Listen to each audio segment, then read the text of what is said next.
Shalom à toi, dispose ton cœur à l'écoute de ce message et sois prêt à recevoir la nourriture spirituelle de ce jour. N'oublie surtout pas d'avoir ta Bible en papier avec toi, ton carnet de notes et ton stylo pour noter tout ce que le Seigneur te dira. Bonne écoute à toi.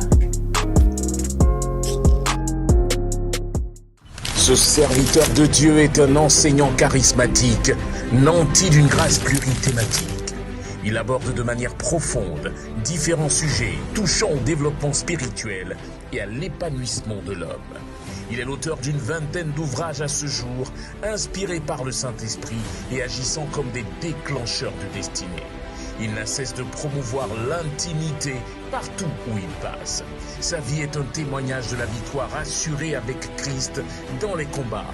Il est le pasteur résident de l'église Vase d'Honneur, centre de la foi Treichville, à Abidjan, en Côte d'Ivoire.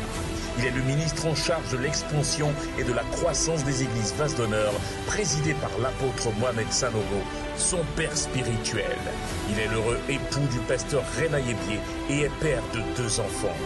Peuple de Dieu, recevez le pasteur Charles Arthur Kouassi. Charles Arthur Kouassi.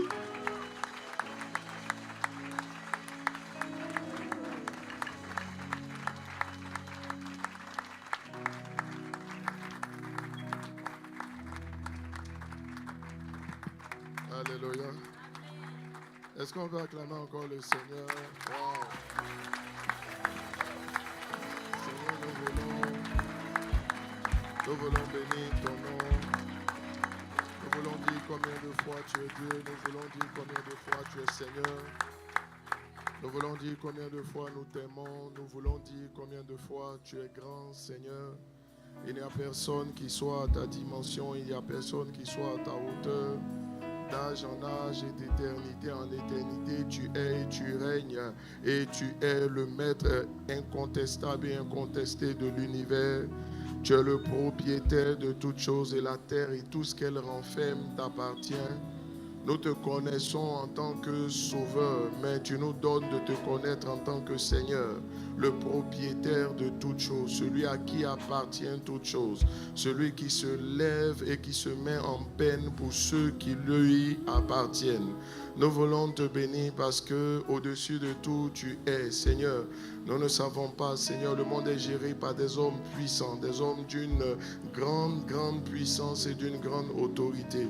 Et aujourd'hui, lorsque l'on regarde sur la terre, Seigneur, la plus grande nation et les plus grandes nations se déploient comme il leur semble, Seigneur, mais toi, tu es plus puissant que les puissants de la terre. Nous te bénissons parce qu'il n'y a personne qui soit tout comme toi, magistrat hors hiérarchie. Tu dis une chose et la chose arrive. Tu ordonnes et elle se fait, Seigneur. Le temps n'a pas d'effet sur toi et le temps te bonifie. On t'appelle même l'ancien des jours, celui sur qui la pression et le stress n'ont aucun effet, aucun impact. Quel Dieu extraordinaire tu es, Seigneur. La vérité te caractérise et tu as fondé ton trône sur la justice et mieux que la justice sur l'équité, Seigneur. Et aussi longtemps, Seigneur Dieu, ça veut dire que jamais tu ne peux être injuste, jamais, Seigneur, tu ne peux utiliser la balance, Seigneur, injuste qui est quitté d'ailleurs en horreur, parce que, Seigneur, te fait basculer dans une dimension qui n'est pas la tienne. Ton trône est stable et tu es un Dieu de justice. Plus que, Seigneur, le fait d'être aimant, tu es l'amour dans sa personnification. Et ta parole déclare que véritablement, il n'y a que toi, tu nous as aimés le premier. Et tu dis que ton amour a consisté en ceci, que lorsque nous étions des pécheurs, il t'a plu de nous aimer. Les hommes nous aiment jusqu'à ce qu'ils nous connaissent nos défauts. Mais toi qui tu nous aimes, bien que connaissant nos défauts. Quel Dieu extraordinaire tu es. Et tu es avec ceux qui t'appartiennent. Seigneur, tu es toujours près de ceux qui t'invoquent. Comme tu le dis, de ceux qui t'invoquent avec un cœur pur. salut. Seigneur, nous t'invoquons ce soir et conformément au psaume 145, les versets 18, 19 et 20, Seigneur, nous réclamons une proximité particulière avec toi. Nous voulons te voir, nous voulons te sentir, nous voulons te voir à l'œuvre, nous voulons t'entendre nous parler. Je ne suis qu'un instrument entre tes mains. Seigneur, fais de moi un instrument docile. N'as-tu pas dit en Ésaïe chapitre 1 au verset 19 que si if I'm willing, si j'ai de la bonne volonté, je suis docile, je mangerai les meilleures productions du pays. Alors Seigneur, je prie qu'au travers de ma vie, Seigneur, de par ma coopération totale avec le Saint-Esprit ce soir, tu joues au travers de ma vie la meilleure des musiques, tu fasses sortir la parole la plus puissante possible.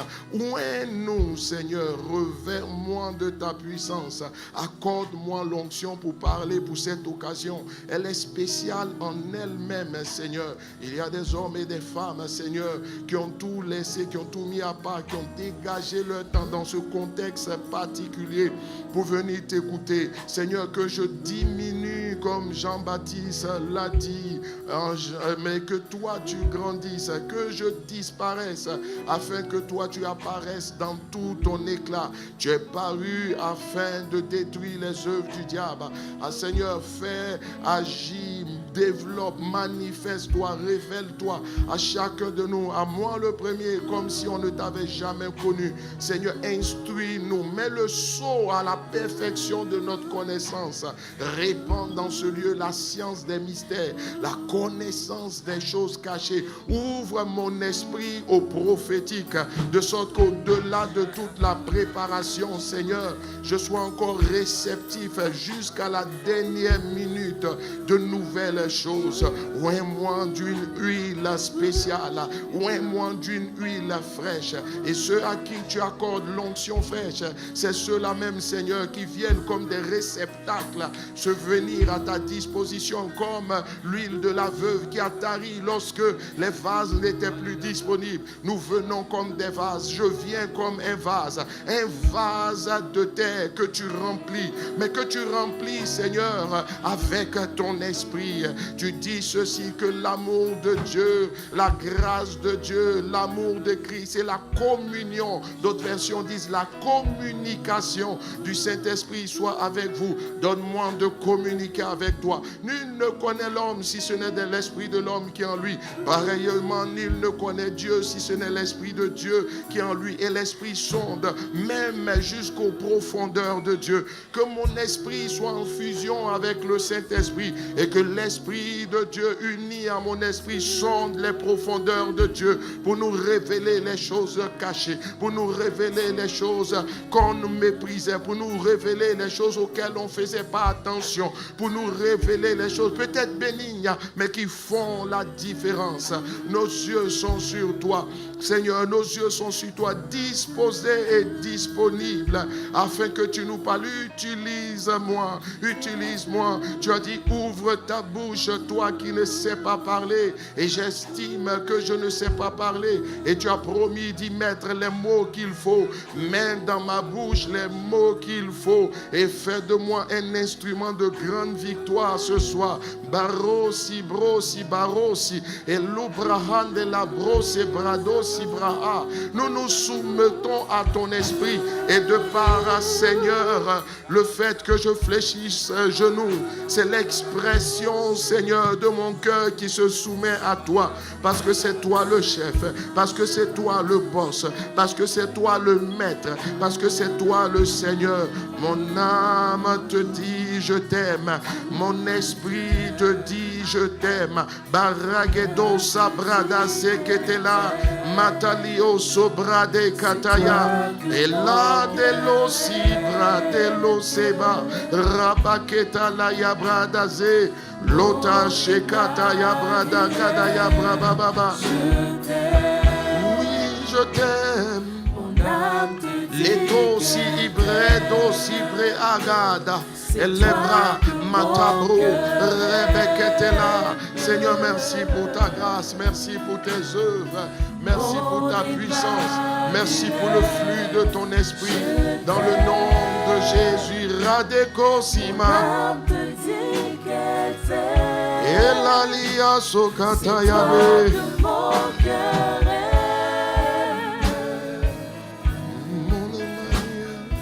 Mon Emmanuel, je t'aime, mon âme te dit. Dis que t'aimes. C'est toi que mon cœur aime. Mon Emmanuel.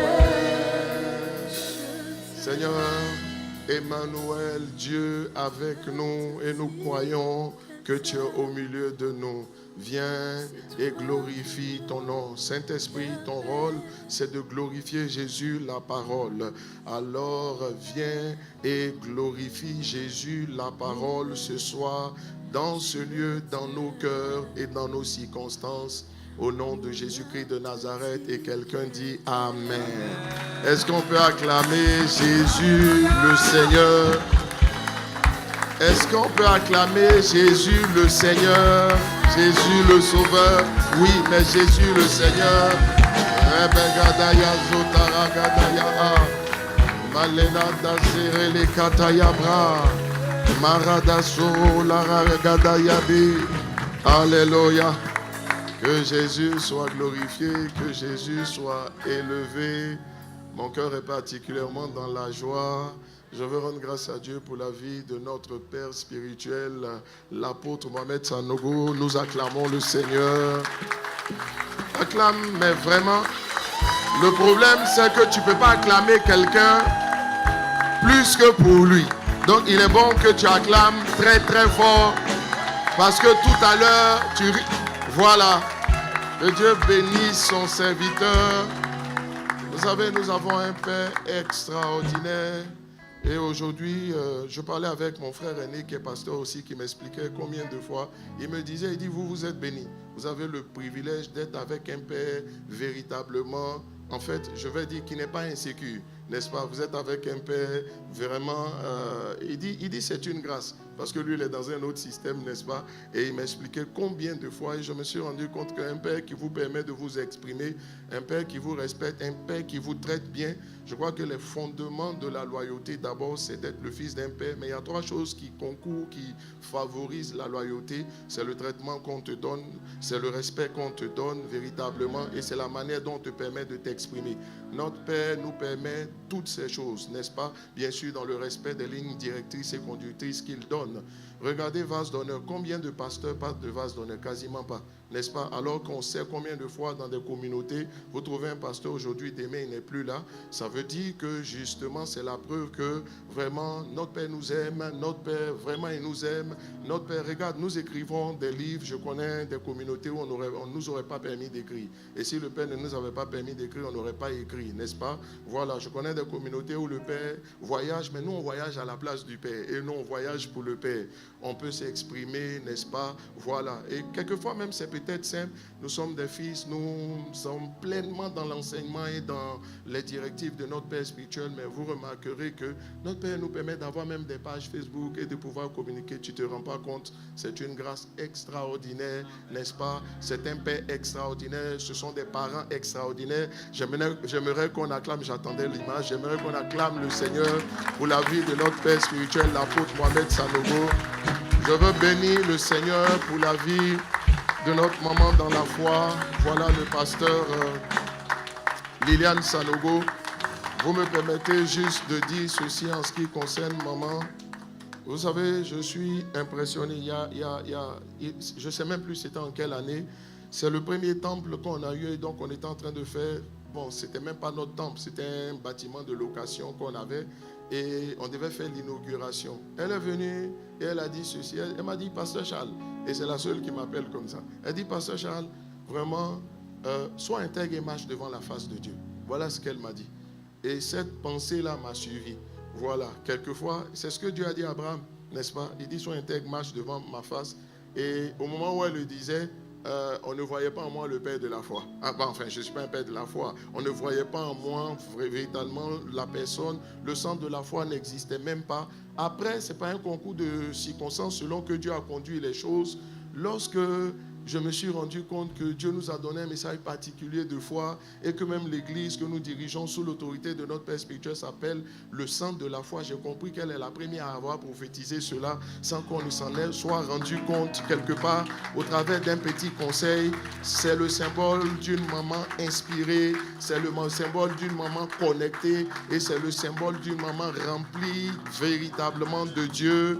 Tout ce qu'elle fait est extraordinaire, tout ce qu'elle fait porte la marque de l'excellence et puis tu constates et puis tu reconnais parce que tu peux constater sans pouvoir contester ce que Dieu fait par sa vie et nous bénissons le Seigneur pour cette maman extraordinaire, pour son amour, pour son conseil et véritablement pour son appui.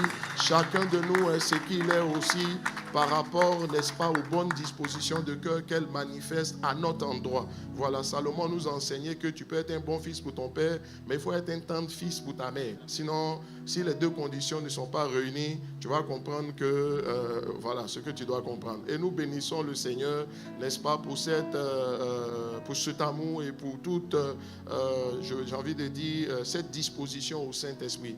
Alors, je veux rendre grâce aussi à Dieu de manière particulière pour la vie de mon frère, le pasteur José. Je vais dire quelque chose. Attends. À la vérité, je le dis avec beaucoup d'humilité, il n'y a pas quelqu'un qui me challenge comme lui. Oui. Bien sûr, nous sommes des fils, donc on n'est pas au niveau des parents. Nos parents nous challengent, nos parents nous tirent, mais il n'y a pas quelqu'un qui me challenge comme lui. C'est un travailleur acharné. Vous savez, je ne suis pas bavard, donc je ne vais pas dire ce que je ne pense pas. C'est un travailleur acharné, n'est-ce pas? Il est connecté comme pas possible, n'est-ce pas? Il est entier dans ce qu'il fait. Il est focus par un sens de l'organisation extraordinaire. Il ne peut pas faire tout ce qu'il fait, écrire autant, gérer l'église. Et j'étais en train de lui dire en privé, moi, chapeau bas, quoi. Je suis admiratif de ce qu'il est capable de faire entre le travail, le ministère, n'est-ce pas, la famille. C'est un père de famille extraordinaire. Vous savez, en général, les gens qui sont très productifs dehors ne le sont pas très productifs à la maison. Mais productifs dehors, productifs à l'église, productifs à la maison. Voilà, je fréquente son époux, je fréquente sa famille. Nous sommes des amis, mais ça marche.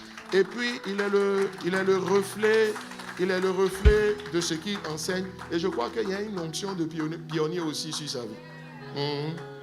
Je pense que je vais lui expliquer, on va parler ensemble après, mais je pense qu'il y a une onction de pionnier sur sa vie. C'est extraordinaire. Un pionnier, c'est un ouvreur de nouveaux chemins. Et je crois que c'est un ouvreur de nouveaux chemins. En tout cas, cette onction-là, je l'ai vue sur sa vie. Et je la vois sur sa vie. N'est-ce pas? Il a toujours des idées novatrices, des idées innovantes, des idées, n'est-ce pas, originales, n'est-ce pas? Voilà. Et puis, vraiment, c'est un homme extraordinaire. Vous savez, il est impossible d'être en compagnie de quelqu'un comme ça sans avoir envie de mieux faire. Et donc, je pense que le challenge qui est placé sur votre potentiel est véritablement élevé parce que vous êtes ses fils. Et la Bible dit que Dieu transforme, en fait, Dieu forme dans le royaume. Le modèle de formation des champions de Dieu, c'est ce qu'on appelle le modèle allos et non le modèle hétéros. Le modèle allos, ça veut dire un autre du même genre. Le modèle hétéros veut dire un autre d'un autre genre. Donc Dieu a dit, il nous enverra le paraklétos, un autre du même genre. Ça veut dire que le Saint-Esprit est un autre Dieu, mais du même genre. C'est pour ça qu'il ne vient pas avec une autre vision. Il vient dans la vision de Jésus et il déploie la vision de Jésus. Il ne vient pas pour se glorifier, il glorifie le Père. C'est pour ça aussi qu'il y a des fils qui sont à l'image de leur Père. Donc c'est le modèle allos, tu vois. Mais le allos paraklétos, tu vois, un autre consolateur, c'est-à-dire un autre, mais du même genre. Parce que ça peut être un autre, mais d'un autre genre. Ça voudrait dire que quand ton père a mis la barre haute, c'est dangereux. Toi, tu dois être un autre du même genre. Ça veut dire qu'on te donne un peu une idée de jusqu'à comment tu dois te challenger, te surpasser, n'est-ce pas, ramer, souquer ferme, de sorte à être à ce modèle-là.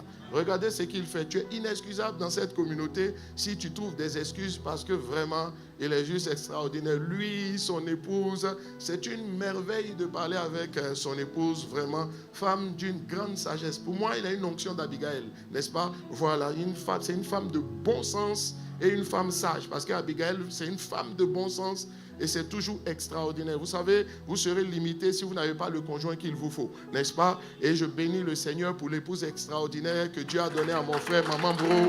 Vraiment, on acclame le Seigneur. Je suis peut-être un peu dithyrambique, mais bon, c'est comme ça. Il faut savoir honorer de tels hommes et puis il ne faut pas prendre, we should not take for granted, n'est-ce pas, la présence des hommes de cette qualité. Ce sont les œuvres du Seigneur, le reconnaître, c'est honorer Dieu. Mon frère, Dieu te bénisse, l'assemblée, tous les pasteurs, bon, vous tous, je vous connais, hein, et puis vous tous, je suis votre oncle. Donc, je peux prendre mon téléphone, vous appeler, et puis vous dire, mais qu'est-ce que tu es en train de faire là-bas? Je peux prendre mon téléphone si tu appelles, et puis te dire, well done, tu travailles bien. Je peux prendre mon téléphone et puis te donner des conseils. Et quand je vous observe, vous tous, je vous connais tous, hein, et puis vous tous, bon, voilà, c'est sous mes yeux aussi. Que Dieu vous bénisse, que sa grâce soit avec vous. Voilà, que sa main soit avec vous. J'aime la paix qui existe au centre ESSED. C'est parce que votre pasteur, c'est un homme de paix. Son épouse, ce sont des hommes de paix. Ils sont calmes, posés. Et mon frère permet que je le dise, pardon, mon frère est extraordinaire. Il n'est jamais pressé. Et sa façon de ne jamais être pressé me plaît. Tu vois un peu, voilà. Il est calme, vraiment. Ça, c'est le signe du travail du Saint-Esprit. Il y a une différence entre la puissance qui fait des vagues et la présence. La présence de Dieu, vous la sentez dans la vie d'une personne par 2 ou 3 critères. Premièrement, la joie, c'est une personne positive. Deuxièmement, la paix, c'est une personne qui ne panique jamais. Et troisièmement, cherche à me voir. Que Dieu vous bénisse. Voilà, on peut se rasseoir. Vous aussi, je vous ai déjà dit que vous êtes formidable. Magnifique. Donc, salue ton voisin. Maintenant aussi, les chantres, laissez-moi tout dire, les chantres, vous êtes particulier. Et puis, vous avez un style particulier. J'aime votre façon de chanter. On a le temps d'entendre les paroles. Les paroles sont profondes. Il n'y a pas, c'est pas trop d'instruments pour étouffer, n'est-ce pas, la plénitude. En fait, quand on vous écoute en même temps, c'est comme un message, une prédication, un enseignement qu'on a reçu. Et je crois que ça, ce n'est pas spontané, c'est quelque chose qui a été pensé, déployé. Vous êtes extraordinaire. Que Dieu vous bénisse. On sent la paix qui existe ici dans votre vie. Amen. Voilà, je pense que je gagnerai maintenant à commencer mon message. Le temps est en train d'avancer. Que Dieu vous bénisse. Vous pouvez vous asseoir. Que le nom du Seigneur soit béni. Que le nom du Seigneur soit glorifié. Voilà, donc depuis la semaine, enfin j'ai failli dire la semaine dernière, depuis le mercredi, nous avons commencé un séminaire, n'est-ce pas? Habituellement, les séminaires, c'est 3 jours, n'est-ce pas? Mais cette fois-ci, c'est 2 jours. Donc vraiment, j'ai prêché 3 messages, sinon 3 ou au minimum 2 messages ce soir. Voilà, je vais essayer au minimum 2 messages, essayer de vous faire voir un peu tous les aspects. Et aussi, ce qui va se passer, c'est qu'en partant d'ici, vous me donnerez 10 jours. Après 10 jours, il y a un livre qui va sortir sur ce thème-là, par la grâce de Dieu, sur comment remporter, voilà, déclencher la victoire totale. Le total, je l'aurais aimé en majuscule. Tu vois, parce que des victoires, on en a. Mais l'aspect particulier du thème que nous sommes en train de traiter et qui fait la différence, c'est comment avoir la victoire totale. Et je le disais le mercredi dernier, vous savez, les victoires, nous en avons. Mais ce sont des victoires quelquefois rares. Pour d'autres personnes, rarissimes. Pour d'autres personnes encore, elles sont des victoires par intermittence, n'est-ce pas? Ce sont des victoires ponctuelles. Ce sont des victoires, mais tellement peu communes qu'on peut les compter. Alors que la Bible dit que Dieu nous fait toujours triompher en Christ, n'est-ce pas? Ça veut dire qu'il y a un aspect, n'est-ce pas, de ce qui doit nous conduire vers la victoire qu'on n'a peut-être pas compris et qu'on ne manifeste pas. Vous savez, avec Dieu, ce qui est bien, c'est qu'aucun enseignement ne résout tous les problèmes. Tous les enseignements viennent et l'enchevêtrement des enseignements, j'ai envie de dire, la conjugaison, l'association de tous ces enseignements vont finir. Un enseignement va venir, ça va te donner 1 ou 2 clés. Un autre enseignement va venir, il va compléter, puis on va avancer. Et donc, par rapport à ce thème, c'est comme si je me donne un défi par le Saint-Esprit qui est particulièrement grand. Mais comment tu peux vouloir venir par un seul message pour dire qu'il est question de la victoire totale? La victoire totale. C'est-à-dire que le but de ce séminaire, c'est d'arriver à un point dans la vie des chrétiens, cher pasteur Kouyaté, c'est d'arriver à un... pasteur Aïcha, n'est-ce pas? Voilà, mon épouse s'appelle Aïcha aussi. Hein. Donc, voilà. Voilà, d'arriver à un point, mais elle n'aime pas Aïcha, je ne sais pas trop pourquoi. Voilà, c'est d'arriver à un point où véritablement les victoires sont tellement fréquentes. Elles sont fréquentes. Je crois que c'est cela la vérité de la vie en Christ. Vous savez, il ne faut pas qu'on tombe dans l'erreur de vouloir mettre notre expérience au niveau de la parole de Dieu. Notre expérience ne peut jamais surpasser la parole de Dieu. La parole de Dieu fixe le standard et notre expérience doit se hisser au niveau et à la dimension de la parole de Dieu. Ça, je veux dire quoi de manière simple. Ce n'est pas parce que tu n'expérimentes pas quelque chose que ce n'est pas vrai. Parce que pendant que tu as l'impression que ce n'est pas vrai dans ta vie, c'est vrai dans la vie des autres.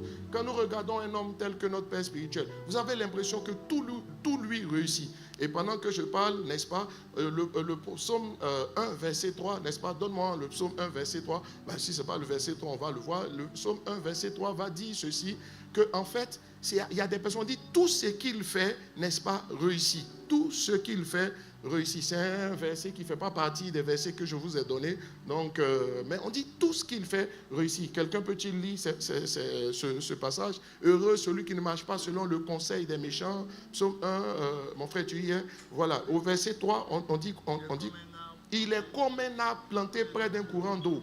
Voilà, qui donne son fruit en son temps. Ça dit qu'il y a des temps de chaque chose. Ça veut dire qu'il y a des fruits qui ne sont pas encore manifestés. Ce n'est pas parce que tu as échoué, c'est parce que ce n'est pas la saison de ces fruits. Mais quand la saison vient, aucune saison ne passe sans que la saison ne produise le fruit qu'elle était censée produire. C'est ça, c'est le but de cet enseignement. C'est ça que j'appelle la victoire totale sur les œuvres des ténèbres. Et on dit, et regarde, on dit le feuillage ne se flétrit point. Parce que la condition pour que le fruit soit là, c'est qu'il y ait des feuilles. S'il n'y a pas de feuilles, il n'y a pas de fruits. Donc, ça veut dire que ce qu'il faut pour garantir... En fait, il y a des fruits dans la saison et il y a des fruits qui sont déjà annoncés pour les saisons qui arrivent. Parce que les feuilles, c'est l'annonce de prochains fruits. Ça veut dire que dans cette saison, il y a les fruits. Dans les saisons à venir, il y a des fruits, n'est-ce pas? Et dans le passé, il y a eu des fruits. Ça veut dire quoi? En tout temps, il y a des fruits. En tout temps. Et quand vous allez on va laisser toujours le verset, vous allez aller en Apocalypse, dans le chapitre 22, on va dire ceci, l'arbre de vie qui est planté près du fleuve d'eau de vie, on laisse ce verset, on va dire qu'il donne 12 fruits, n'est-ce pas? Ça veut dire qu'un fruit chaque mois. Ça veut dire que chaque mois est censé produire un fruit. Le but de mon enseignement, c'est que chaque mois produise un fruit. Vous savez, c'est un objectif, n'est-ce pas? C'est un objectif quand même assez élevé. Mais la parole de Dieu traite la question. Et vous savez, renoncer à viser haut, c'est cesser déjà, n'est-ce pas? Je tords un peu la maxime. On dit renoncer à être le meilleur, c'est cesser déjà d'être bon. Ça dit, si on ne vise pas haut, on ne va pas avoir au moins le minimum. N'est-ce pas? Voilà. Et donc, il est important de comprendre. On dit tout ce qu'il fait, lui réussit. Comment un homme peut réussir? On dit tout ce qu'il fait. Voilà. Je vais éviter les effets la scène. Dites-moi, je pense que je ne peux pas. Mais on dit tout ce qu'il fait, réussit. Tout ce qu'il fait, réussit. Ça vous parle là? Quand vous lisez la parole de Dieu, qu'on voit des choses comme ça, quand même, à un moment donné, ce n'est pas parce que tu ne vis pas que tu vas passer rapidement là-dessus, mais tu te challenges comment? Ça dit, tu lis la Bible et puis tu vois que tu ne vis pas ce que certaines choses que la Bible dit. On dit tout ce qu'il fait lui réussit. Ah, donc il est possible qu'un homme réussisse dans tout ce qu'il fait. Tout ce qu'il fait. Tout ce qu'il fait, ça dit 100% de réussite. Tout veut dire tout. Et la notion du total, c'est tout ce que tu fais doit réussir. C'est-à-dire, et pourquoi vaincre les œuvres du diable? Parce que Satan ne te laissera jamais te déployer sans chercher à te stopper. Et toute victoire qui arrive dans la vie d'une personne annonce de facto, n'est-ce pas, j'ai envie de dire, un triomphe sur les œuvres des ténèbres. Il n'y a aucune victoire. Vous savez, il y a une seule chose que Satan ne combat pas, c'est ce qu'il initie. Ce que Satan n'a pas initié, il va le combattre. Ce que Satan n'a pas initié, il va le combattre. C'est pour ça que quand tu te lèves, tu fais quelque chose qu'il n'y a pas d'obstacle, il faut savoir que tu n'es pas sur le chemin de Dieu. Tu es vraiment sur le chemin de Satan. C'est pour ça qu'il te laisse partir tranquille. Il y a une seule chose que Satan ne combat pas. C'est ce qu'il a initié. Et ça veut dire que normalement, s'il y a des attaques, tu dois même être heureux parce que c'est la preuve que tu es dans le bon. Mais la plupart du temps, quand il y a des attaques, il y a des difficultés, le chrétien contemporain a des soucis. Il a l'impression que Dieu l'a abandonné. Honnêtement, quand Dieu a continué à me parler aujourd'hui, parce que je vous dis, c'est une nouvelle révélation, quand Dieu a continué à me parler aujourd'hui, je me suis rendu compte que franchement, si tu prends ton temps pour appliquer l'enseignement, ça touche presque tous les aspects. Presque tous les aspects. Presque tous les aspects. Et le premier aspect que j'ai pris, si tu veux, l'angle que le Saint-Esprit m'a donné pour traiter le sujet, c'est l'angle, la notion des villes de refuge. Et le texte de base sur lequel je me suis appuyé, où nous sommes appuyés, on va dire ça comme ça pour être inclusif, c'est le passage de Josué chapitre 20, du verset 1 au verset 10, mais notamment les versets 6 et 7, n'est-ce pas? Et dans les versets 6 et 7 de Josué, on va nous citer 6 villes de refuge. Et je vous ai expliqué que le chiffre 6 était à dessein, n'est-ce pas? Voilà, mais parce que justement, il arriverait une 7e ville de refuge. Et les Écritures nous disent que l'homme, on nous dit ceci, je crois, en Matthieu chapitre 5, on dit une ville située sur le sommet d'une montagne. C'est une ville qu'on va voir, n'est-ce pas? Et on dit, vous êtes le sel de la terre, puis on dit une ville. Ça veut dire que la ville, un homme, un individu peut devenir une ville, dans le langage biblique. Donc, ça veut dire que Dieu prend la notion de ville parce que la ville représente aussi un homme. Christ est notre ville de refuge. Et j'ai poursuivi les recherches dans la parole de Dieu. Je vais te donner un passage qui va vraiment te parler parce que ça m'a parlé. Hébreux chapitre 6, verset 18. Hébreux chapitre 6, verset 18. Sérieusement, j'ai beaucoup de choses à te dire ce soir. Hébreux chapitre 6, verset 18. J'ai l'habitude de dire on ne fait pas tous les rêves dans le même sommeil, mais je vais essayer pour une fois de faire le maximum de rêves dans le même éveil, n'est-ce pas? Voilà. Hébreux chapitre 6, verset 18 dit ceci. On peut même me donner le verset 17, ça pourra nous aider à mieux comprendre parce que le verset 18 commence par afin que, n'est-ce pas? Il dit afin que par 2 choses immuables, n'est-ce pas? Oh là là. C'est le 17, voilà. C'est pourquoi Dieu voulant montrer avec plus d'évidence aux héritiers de la promesse l'immutabilité de sa résolution intervient par un serment. Verset 18. Verset 18. Afin que par 2 choses immuables dans lesquelles il est impossible que Dieu mente, nous trouvions un puissant encouragement. Nous dont le seul refuge a été de saisir l'espérance qui nous avait été proposée. On dit Christ en nous, c'est l'espérance de la gloire. Donc c'est le Christ en nous. Il dit ceci, donc il parle de Christ. Il dit donc l'espérance, le seul refuge, c'est Christ. C'est l'espérance, n'est-ce pas, qui avait été promis. Regarde, on dit ceci. Remonte au verset 17. On dit par 2 choses immuables par lesquelles il est impossible que Dieu mente. Ça veut dire ce que Dieu a dit sur toi là. Tu as la certitude de la réalisation de cela parce qu'on est un refuge. On est un refuge. Et le refuge, c'est la protection. Le refuge, c'est l'appui. Ce n'est pas seulement la protection. Le refuge aussi, c'est l'appui. Mais il y a 3 mots grecs qui sont traduits en français, hébreux du moins, qui sont traduits en français par refuge. Il y a un qui signifie la selle. Or, qui parle la selle, S-E-L, c'est comme la selle, n'est-ce pas, d'un vélo. La selle, c'est comme si tu étais sur le dos d'un animal, le dos de l'ânon. Je vais arriver là-bas. Ça veut dire que Dieu te porte. C'est ça le refuge. Le refuge, ce n'est pas juste un endroit où on se cache. Mais ça veut dire aussi dans la définition, il y a 3 mots. Et un de ces mots qui traduit le mot refuge signifie simplement que Dieu va te porter de sorte à ce que ce qu'il a dit, là, ça ne puisse pas mentir dans ta vie. On a cette certitude qu'on va y arriver parce qu'on est un refuge. Mais celui qui conçoit Christ comme un refuge, mais il est tellement un refuge que la Bible va dire, si quelqu'un est en Christ, mais ça c'est le français. En anglais on dit, if anyone be in. Ça veut dire si quelqu'un est dans Christ. Ça veut dire que Christ est un contenant. Et c'est la merveilleuse idée, merveilleux enseignement que notre Père spirituel nous a donné pour dire ceci, se cacher en Christ. Mais quand on dit tu es caché en Christ, ça, le vengeur, le pécheur involontaire, il se cachait. Ça veut dire que Christ est le refuge. Et Christ est la ville de refuge. Et Christ est le seul refuge. J'ai tellement aimé ce que le Saint-Esprit m'a dit. Il m'a dit ceci, il m'a dit Christ est l'accomplissement parfait de ce que représentaient ces villes. Ces villes-là représentaient simplement la certitude qu'un individu avait que l'ennemi ne pouvait pas le neutraliser. Ça veut dire qu'il n'était pas irréprochable, mais l'ennemi ne pourrait pas le neutraliser. Pourquoi? Parce que le souverain sacrificateur devait mourir. Un sang allait couler, de sorte à ce que la faute qu'il a commise, elle soit lavée par le sang qui allait couler. Parce que le salut aussi, n'est-ce pas, du meurtrier involontaire dépendait non seulement du fait qu'il se cache dans la ville de refuge, mais deuxièmement que le souverain sacrificateur, n'est-ce pas, qu'est-ce qui se passe? Qu'il meurt. Mais parce que le souverain sacrificateur n'avait pas besoin d'être vivant, il devait mourir d'abord. Mais pourquoi il devait mourir? Parce que s'il ne mourait pas, il n'y avait pas à avoir le sang. Et j'ai pris le temps de vous expliquer que ce n'est pas d'abord par nos combats spirituels. Et je vais vous choquer, il faut comprendre ce que je dis. Et même la manière dont on se consacre quand on a la victoire. C'est parce que la consécration n'aurait servi à rien s'il n'y avait pas eu la mort de Christ à la croix. Mais c'est parce que Christ a remporté la victoire à la croix que notre consécration nous donne de marcher dans la victoire qui a été acquise.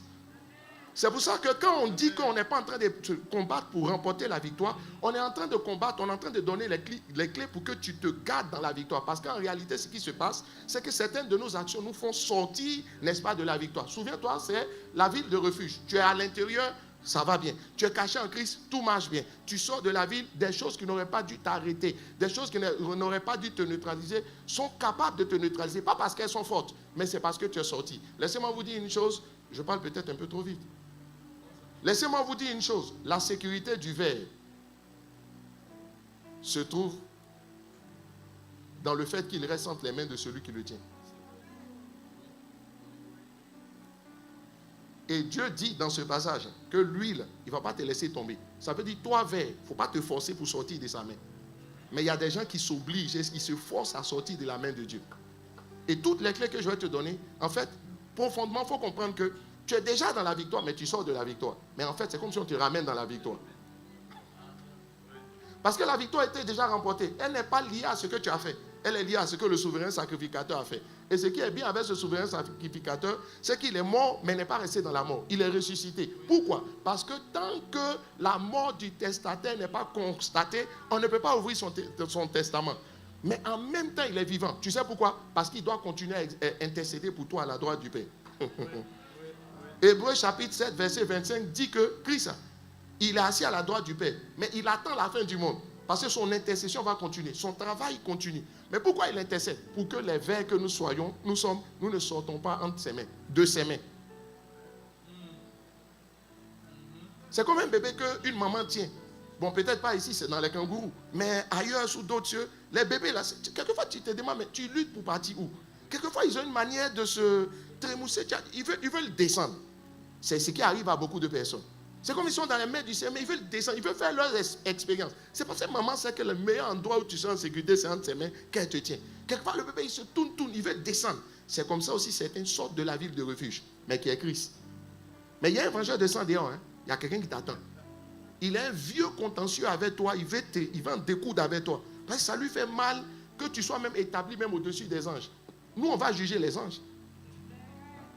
Les anges savent que ce n'est pas le même level. Si, pendant qu'on est dans la chair, ils peuvent se jouer les dangereux. Mais quand on va aller au ciel, tu sais que la Bible dit on va les juger. Donc, ils ont intérêt à bien travailler pour nous. Je suis venu te dire que Christ est la ville de refuge parfaite. Et nous avons l'expérience que tout ce que Christ a remporté à la croix pour nous, comme victoire, nous l'avons. Excusez-moi, je vais ressembler à quelqu'un qui de temps en temps fait un peu de théologie, mais ce n'est pas grave. Mais ce qui nous intéresse, c'est la théologie pratique. On fait quoi de tout ce que j'ai dit? Quelqu'un dit Amen. Amen. Première chose, pour triompher de manière totale sur les œuvres des ténèbres, rentre dans la ville de refuge. Et la question que je veux te poser, c'est est-ce que tu as accepté Jésus-Christ de Nazareth comme ton Seigneur, ton Sauveur? Mais je vais aller plus loin. Est-ce que tu t'es réellement converti? Parce qu'on parle aujourd'hui de réelle conversion. Mais toi, moi, je ne suis pas bien converti. Hein. Il y a d'autres qui sont rentrés par la fenêtre au lieu de rentrer par la porte. C'est qu'ils sont dans la ville de refuge. La Bible dit c'est le mercenaire qui passe par la fenêtre. Et quelquefois, tu regardes certains et tu es étonné de ce qu'ils ont du mal à avoir la crainte de Dieu. Ce n'est pas qu'ils sont rentrés par la fenêtre. Au lieu de rentrer par la porte. Bon, ça, c'est une autre histoire. Je vais t'expliquer un autre jour. Je suis venu te dire ceci. Je crois que vous tous, vous êtes rentrés par la porte. Donc, on ne va pas perdre du temps, n'est-ce pas? Et que vous tous ici, vous avez accepté Jésus-Christ de Nazareth, nous tous, comme notre Seigneur et notre Sauveur. Ça veut dire qu'au moins, on est dans la ville de refuge. Mais, il fallait être dans la ville de refuge. Deuxième condition, il fallait demeurer dans la ville de refuge. Voilà, de nos jours, j'ai une nouvelle technique d'enseignement pour continuer à développer un message. Quand je fais les rappels, je fais des rappels qui ressemblent à des rappels en faisant des ajouts. Donc, pendant que tu penses que c'est juste des rappels, je fais des ajouts et puis on avance. Jean chapitre 15, verset 7 dit ceci. Il dit, si vous demeurez, Jean 15, verset 7, et j'ai essayé d'envoyer les versets, voilà, ils sont formidables. Si vous demeurez en moi et que mes paroles demeurent en vous, demandez ce que vous voudrez. Mais j'aime la manière d'être sûr de Dieu. Il dit demande. Tu vois, c'est comme tu as un tonton, mais vraiment il est riche. Et puis tu sens, ou bien tu as une femme, tu as un mari, tu connais sa puissance. Ça dit que quand tu rentres dans un magasin, ou bien quand toi-même tu es sûr de ta poche, quand tu rentres dans un magasin, tu fais attention au prix. Tu fais attention à ton goût. Mais quand tu n'as pas l'argent, tu fais attention au prix. Et ton goût est influencé par le prix. Je ne sais pas si tu comprends. Ce n'est pas la même expérience. Hein? Oh là là. Je prie que Dieu te donne de rentrer dans l'expérience où c'est ton goût qui prévaut sur ta réalité. Je regardais, j'ai dit, mais personne... À Montréal, ici, il y a des quartiers. Hein? Ce matin, j'ai fait du sport dans la rue. Mais je dis, il y a des beaux quartiers. Mais où tu habites là, c'est pas parce que ça te plaît. C'est parce que c'est là-bas que vaut ton niveau là. C'est là-bas. Il y a quelqu'un qui dit non, moi j'aime. Non, c'est pas que tu aimes. C'est ton niveau. Tu vois, en fait, tu ne peux pas dire que tu as la victoire totale sur les œuvres des ténèbres si ce sont les circonstances qui t'imposent des choix. En fait, c'est ça que je veux réveiller en toi. La Bible dit chacun est esclave. Ça veut dire même ton propre choix là. Ton propre choix n'est pas ton choix. Mais ton vrai choix, c'est le choix. C'est le choix de ta poche. C'est le choix de tes moyens. C'est le choix de ton niveau social. Mais tu sauras que Dieu t'a béni et que tu as la victoire totale sur les œuvres des ténèbres si, en fait, ce n'est pas ta poche qui définit ton choix. Même les vêtements que tu as portés. Je sais que cette nuit, tu es venu calmement et humblement. Mais quelquefois, quand on rentre dans ta garde-robe, on sait que ce que tu as là, c'est pas que, pour beaucoup, c'est pas ça qui te plaît. Hein. Mais c'est ça qui te plaît conformément à ton niveau.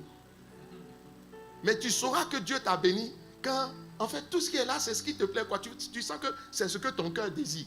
Ça, mais il y a ce que ton cœur désire, puis il y a ce que ta poche peut. Le jour où ce que ta poche peut, là, c'est ce que ton cœur désire, tu pourras dire que vraiment, j'ai la victoire totale sur les œuvres des ténèbres. En fait, tu penses à une chose et tu acquiers la chose tranquillement. Voilà, mais ce sera ta portion au nom de Jésus. Je ne sais pas si la parole fait du bien à quelqu'un. En fait, ce soir, je fais du teach and proclaim. Ça dit, pendant que je prêche, je libère des paroles. Et puis à un moment donné, on fait du pré aussi, n'est-ce pas? Voilà. Il dit ceci, si tu demeures en moi et que mes paroles demeurent, si vous demeurez en moi et que mes paroles demeurent en vous, demandez ce que vous voudrez et cela vous sera accordé. Ça veut dire même la victoire totale sur les œuvres des ténèbres. Tu peux l'avoir, mais à une condition. Que tu demeures en lui et que ses paroles demeurent en toi. Ça veut dire que tu demeures dans la ville de refuge. Et permettez-moi à ce niveau-là, et je vais t'expliquer pourquoi Sarah a appelé Abraham mon Seigneur. Tu penses que c'était un titre honorifique ou bien un titre culturel? Je vais t'expliquer ça ce soir. Quand l'Esprit a commencé à m'enseigner cela ce matin, j'ai dit waouh! Regarde une chose. En fait, si tu veux obtenir tout ce que tu veux, y compris la victoire totale sur les œuvres des ténèbres, il faut que tu demeures en que ces paroles demeurent en toi. Le mot demeurer veut dire rester. Et tu sais ce que le Saint-Esprit m'a enseigné? Il m'a dit, c'est faire toutes tes gammes. C'est ça, demeurer. C'est-à-dire, tu es dans un lieu là, tu fais toutes tes gammes dans ce lieu. En fait, c'est comme s'il y a un processus. Demeurer, c'est de ne pas sortir du processus avant la fin du processus. En Christ, le processus de croissance, c'est ceci. Tu commences en tant qu'enfant de Dieu. Ensuite, tu deviens fils de Dieu. Ensuite, tu dois devenir épouse de Christ. Ça, c'est le processus de croissance. On dit que tu demeures, n'est-ce pas, en lui et que ses paroles demeurent en toi. C'est-à-dire simplement, tu te disposes à grandir en ne t'arrêtant pas en cours de chemin. Tu ne peux pas rester enfant. Tu ne peux pas rester fils. On bénit le Seigneur. Le niveau fils est bien, mais tu ne peux pas rester fils. On dit que tu demeures en lui lorsque tu suis le processus de croissance en Christ sans t'arrêter en chemin. Il y a plusieurs, et c'est le cas de la plupart des chrétiens. La raison fondamentale, l'Esprit m'a expliqué pour laquelle on a des victoires partielles sur les œuvres des ténèbres, c'est parce que simplement on n'a pas demeuré. Beaucoup sont sortis du processus ou se sont arrêtés dans le processus. C'est comme quelqu'un qui peut avoir, n'est-ce pas, un master 2 et puis il se contente, n'est-ce pas, d'un BTS. On bénit Dieu pour ton BTS, mais il y a plus que ton BTS. Et vous savez que quand vous allez en entreprise, celui qui a le BTS et celui qui a le master 2 n'ont pas le même salaire. Ça veut dire que celui qui aura été fils de Dieu, épouse de Christ, chrétien, monté à la dimension de l'épouse, il est demeuré. C'est-à-dire qu'il a accepté de payer le prix, de suivre le processus jusqu'à son bout, jusqu'à son achèvement. Celui-là, c'est ça, cette notion de demeurer dans la ville de refuge. Écoute-moi, tu peux appartenir à Dieu tel en tant qu'enfant de Dieu. Tu peux appartenir à Dieu en tant que fils de Dieu, mais tu peux appartenir à Dieu en tant qu'épouse de Dieu. Comme le niveau épouse de Dieu, de Christ est supérieur au niveau fils de Dieu, ça veut dire que les victoires que tu vas avoir, les gains, les bénédictions, l'expérience de la réalité ou de la matérialisation des promesses de Dieu dans ta vie, n'est-ce pas, au niveau épouse sera supérieur au niveau fils. Donc, à la vérité, ça ne dépend pas d'abord de comment tu pries. Ça dépend de quel niveau. Est-ce que tu es demeuré? Est-ce que tu es allé jusqu'au bout? Ou bien est-ce que tu t'es arrêté en chemin? Il y a des gens qui disent, mon cher, j'ai besoin de travailler parce que c'est trop dur sur ma famille. Mais tu t'es arrêté en chemin. Mais les gens que tu as voulu aider, tu vas te rendre compte très tôt que tu ne pourras pas bien les aider parce que, au moins, tu auras résolu un problème de manière ponctuelle. Mais tes réalités vont venir. Tu vas voir que tu n'as pas venu à faire sortir personne de la galère. Et puis vous tous, vous êtes dans la même galère. Et puis vous vous débrouillez, vous avancez un peu comme vous pouvez. Il y a beaucoup de chrétiens qui se contentent de ce qui est là. Parce que la vraie question, c'est à quel niveau de croissance tu es arrivé. Est-ce que tu es demeuré? Ça veut dire que tu vas à l'école. On dit il a fait l'école, tu as commencé et puis tu es allé jusqu'au bout. Mais il y a d'autres qui se sont arrêtés en chemin en fonction des raisons qui leur sont propres. Mais crois-moi, tu ne peux pas dire que quelqu'un qui est en première dans l'avion et quelqu'un qui est en business dans l'avion, quelqu'un qui est en premium dans l'avion et puis quelqu'un qui est en classe éco dans l'avion, pourquoi on met d'autres devant et puis on met d'autres derrière? Et puis la climatisation commence par derrière. Et puis on a besoin qu'elle quitte derrière pour venir devant. Donc on a besoin de la mettre très fort derrière pour qu'elle arrive devant. Il me semble que tu n'as pas compris. Je veux dire, on ne demande même pas ton avis. On te met là où on peut te mettre. Tu ne peux pas penser que c'est la même expérience de vol être en classe éco et qu'être en business. Ou bien en première. J'entends quelqu'un qui dit, de toute façon, nous tous on voyage. C'est pour ça aussi que... C'est pour ça que il y a des choses que Dieu accorde. On dit, il accorde. On fait nous à trouver des choses plus excellentes. Tu vois? Ça dit, même si tu rentres, plus excellentes à certains. Ça veut dire qu'il y a des choses, il y a des gens qui ont des choses bonnes. Et puis il y a des choses, il y a des gens qui ont des choses excellentes avec Dieu. Ça veut dire, je suis obligé de prendre quelque chose, peut-être de physique, de palpable, pour qu'on peut comprendre. Mais notre esprit est beaucoup. C'est Jacques 4, 6. Donc, regarde Jacques 4, 6. Dans la Bible, on ne parle pas pour rien. Jacques 4, 6. Et puis tu trouves des gens qui se plaignent du Seigneur. Mais tu dois te plaindre du Seigneur. Tu te plains de qui? Tu as décidé de t'arrêter en BTS. Il y a un qui a décidé d'aller faire doctorat. C'est ton choix. Je parlais à une de mes filles. Elle est jeune, elle est intelligente. Et puis, elle allait en prépa, commerce. J'ai dit, mais si tu réussis à sortir de ce système, mais tu vas te garantir la vie, va dans une école. À Abidjan, la plupart de ceux qui sont DGA ou DG des boîtes ont fait des prépas commerce, soit EM Lyon, il y a des écoles comme ça. J'ai dit, mais tu as la chance d'être là-bas. Et puis elle dit, c'est trop dur. On l'a fait sortir des prépas, on l'a ramené dans le circuit normal. J'ai dit, tu vois, tu ne t'es pas rendu compte. Mais tu viens de décider du salaire que tu vas avoir plus tard. Ce n'est pas dans beaucoup de temps, hein, dans 5 ans seulement. Tu vas voir la différence entre ceux qui ont accepté d'affronter la réalité. Mais parce que chaque niveau supérieur nécessite un investissement et des sacrifices supérieurs. C'est ce que beaucoup ne sont pas prêts à faire. Mais parce qu'on leur a dit que Dieu va tout leur donner. On leur a dit que tous sont enfants de Dieu. Mais tu ne sais pas que quelquefois, tous ceux qui sont dans l'avion considèrent que l'avion c'est Christ. Et puis dans le même avion, il y a d'autres qui sont, il y a des enfants classe éco. Il y a des enfants premium. Même les repas, ce n'est pas les mêmes repas. Miséricorde. Même la vaisselle, je ne sais plus moi. Il y a les ustensiles, merci. Et à d'autres, on donne des ustensiles jetables. C'est du bois. Et puis il y a d'autres, c'est du plastique. Il y a d'autres, c'est du métal. Avec des verres. Et puis, on te dit, Malito Kataya. Mais ce n'est pas une affaire de je veux ou je ne veux pas. C'est quel prix tu étais capable de payer. Est-ce que tu es demeuré? Mais parce que tu avais la possibilité d'aller jusqu'au bout. Hein. Demeurer, c'est aller jusqu'au bout. Mais tu t'es arrêté en chemin. Il dit, il accorde au contraire une grâce plus excellente. C'est pourquoi, ça dit à d'autres, il y a certains, il accorde une grâce. Il y a d'autres, une grâce excellente et il y a d'autres plus excellentes. Les 3 niveaux. Les 3 niveaux. Ça va, tu es là? Mais mon message n'a même pas encore commencé. Il faut que tu fasses le choix. Et le Seigneur m'a dit, il dit non, nuance tes propos. Regarde, on peut appartenir à Dieu en tant qu'enfant. Un enfant de Dieu, à tous ceux qui l'ont reçu, à tous ceux qui ont cru en eux. Donc tous ceux qui sont en Christ appartiennent à Dieu. Mais ça dépend de comment tu appartiens à Dieu. Mais il y a d'autres qui lui appartiennent tels qu'enfants. Un enfant, c'est un fils, c'est un enfant qui a grandi. Donc il a accepté, quand ton enfant grandit, tu ne l'appelles plus mon enfant, tu l'appelles mon fils. Mais si tu ne veux pas l'appeler, quand tu as regardé son visage et sa voix, tu vas comprendre que tu dois changer ta manière de l'appeler. Et le Seigneur m'a dit ceci. Donc tu peux appartenir au Seigneur aussi en tant que fils, mais tu peux appartenir en tant qu'épouse. Mais remarque une chose, nos enfants, on les aime, mais à un moment donné, ils vont partir. Mais qu'est-ce qui va définir leur départ? Ils vont prendre leur indépendance vis-à-vis de nous. Qu'est-ce qui va définir leur départ? Leur maturité, leur envie de s'exprimer. Mais il y a une qualité, il y a une personne et une seule qui ne va pas partir, c'est l'épouse.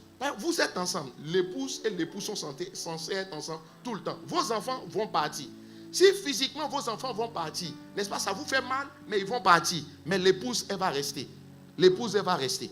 Mais j'ai envie de te poser une question. Ce que tu as de mieux, et je profite pour le dire, hein, si tu es intelligent, ce n'est pas à tes enfants que tu dois donner, hein, c'est à ton épouse. Et les enfants, là, ils vont partir. On les aime, mais ils vont partir.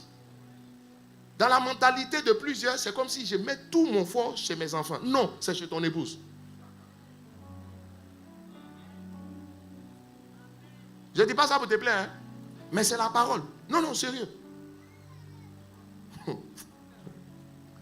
Aïe, aïe, aïe. Les enfants vont partir, mais l'épouse va rester. Donc ça veut dire entre les enfants et l'épouse, qui demeure? C'est l'épouse. Or, il faut que tu demeures. C'est celui qui demeure là. Il demande tout ce qu'il veut. C'est pour ça qu'il y a des choses que tu peux faire pour ton épouse. Si tu trouves un seul homme qui peut faire des choses pour ses enfants, qui ne peut pas faire pour son épouse, c'est un gars un peu tordu. Parce que la logique aurait voulu que ce que tu peux faire pour ton épouse, tu aimes tes enfants. Ça ne peut pas être pareil. Ça ne peut pas être pareil. Il y a des gens qui ont marié une épouse, pour eux c'est comme un compagnon de vie. Non, vivez, et puis dans ta tête, si c'est chaud, chacun va prendre son chemin. Et c'est ça qui fait que quand tu parles, tu te dis, on ne sait jamais. Mais si, non, comprenons la parole de Dieu telle qu'elle parle. Ton enfant, il va partir. Or, la Bible dit, il faut demeurer dans la ville de refuge. Mais l'enfant, il ne va pas quitter Christ. Mais vous remarquez, un enfant, un chrétien fils et puis un chrétien épouse, ce n'est pas pareil. Le chrétien fils, il est intéressé comme ton enfant. Ton fils, les enfants sont intéressés par la satisfaction de leurs besoins. L'épouse est intéressée par la qualité de la relation. Et vous allez remarquer que les enfants sont des spécialistes en requête. L'épouse est une spécialiste en contemplation. Mais parce que l'épouse, ce qui l'intéresse, c'est de dire combien elle aime. En fait, voilà ce qu'il me dit. Il me dit, l'épouse est préoccupée. Quand tu écoutes un chrétien prier, tu peux savoir où il est. Tu peux savoir si c'est un chrétien fils ou bien si c'est un chrétien épouse. Là, le chrétien fils, là, lui, c'est un champion de demande et de combat spirituel, de taillade. Mais parce qu'il y a une seule chose qui le fait courir, ses besoins. La satisfaction de ses besoins. C'est ça qui le fait courir. On dit, notre Père qui es aux cieux, que ton nom soit sanctifié, que ton règne vienne, que ta volonté soit faite. Donne-nous aujourd'hui. Lui, il s'en fout de notre Père qui est aux cieux. Que ton nom soit sanctifié, il s'en fout de ça. Que ton règne vienne, il s'en fout de ça. Que ta volonté soit faite sur la terre comme c'est, il s'en fout. C'est donne, tu vois, lui, tout près n'est pas loin. Ça dit, quand il s'élève, allons en même temps à la demande. S'il s'amuse à adorer le Seigneur, il va dire, tu es grand, tu es haut, tu es puissant, et puis c'est fini. Il donne un chant là, il faut te contenter de ça, lui, il s'en rend quelque part. Mais le chrétien épouse, tu vois, il va prendre le temps de chanter. Et j'ouvre une parenthèse.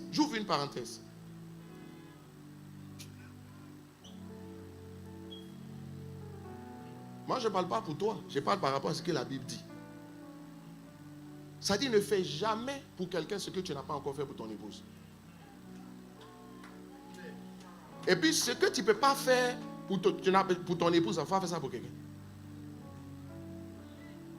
Tu sais ce qui va se passer? L'épouse, par définition, est la personne qui est censée rester, qui est censée demeurer. Ça veut dire tous ceux pour qui tu es en train de te battre, ils vont partir un jour. Mais l'épouse, ce qui fait qu'elle est épouse, c'est qu'elle reste. Mais tu sais pourquoi elle reste? C'est parce qu'elle sait que tu es son Seigneur. Pas Seigneur, ça ne veut pas dire que tu es son chef. Hein? Mais laissez-nous prêcher quand même l'évangile. On va prendre des choses, mais on va dire un peu. Ça veut dire que Seigneur, ça veut dire celui à qui on appartient. Maman Sarah regarde Abraham et puis elle l'appelle mon Seigneur. Tu sais ce qu'elle veut dire? Elle veut dire celui à qui j'appartiens. Et puis si je t'appartiens, pourquoi elle t'a laissé vous partir? Et que toi aussi tu m'appartiens. On s'appartient. Si tu demeures en moi et que mes paroles demeurent en toi, ça veut dire que tu vois le mystère. Toi tu es dans Dieu et puis Dieu est dans toi. Ça veut dire que vous êtes épouse. Je ne sais pas si je parle à quelqu'un.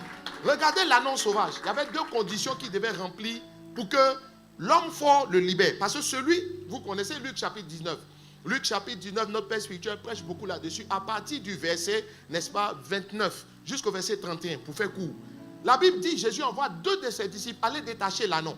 C'est le symbole de quelqu'un qui est à la recherche de la victoire totale. Mais il va dire ceci, j'espère que la parole fait du bien à quelqu'un. Il va dire ceci, quand vous avez parti, si quelqu'un vous demande, le quelqu'un qui vous demande là, c'est l'homme fort. Pourquoi vous le détachez? On peut afficher le passage. Et il dit ceci, le Seigneur en a besoin. Tu vois, le Seigneur en a besoin. Ça veut dire qu'il y a 2 conditions pour que l'homme fort te laisse partir, pour que tu aies des victoires totales. Première condition, tu sais c'est laquelle? Jésus doit être ton Seigneur. Et pour qui toi, ton Seigneur, ça veut dire, il doit être celui à qui tu appartiens. Quand Sarah dit à Abraham, elle appelle Seigneur, ça veut dire, je t'appartiens. Donc l'épouse, Sarah, l'image des épouses remplit la première condition. Si un chrétien a la dimension de l'épouse, c'est qu'il remplit la première question, la première condition qui est que Dieu soit son Seigneur. Tu reconnais que tu lui appartiens. Ma vie, mes aspirations, c'est toi. Maintenant, qu'est-ce qui va se passer? Deuxième condition, c'est servir Dieu. Parce que le Seigneur en a besoin. Servir Dieu. Je vous ai dit ici qu'on ne peut pas aimer, on peut servir quelqu'un sans l'aimer. Mais on ne peut pas aimer quelqu'un sans le servir.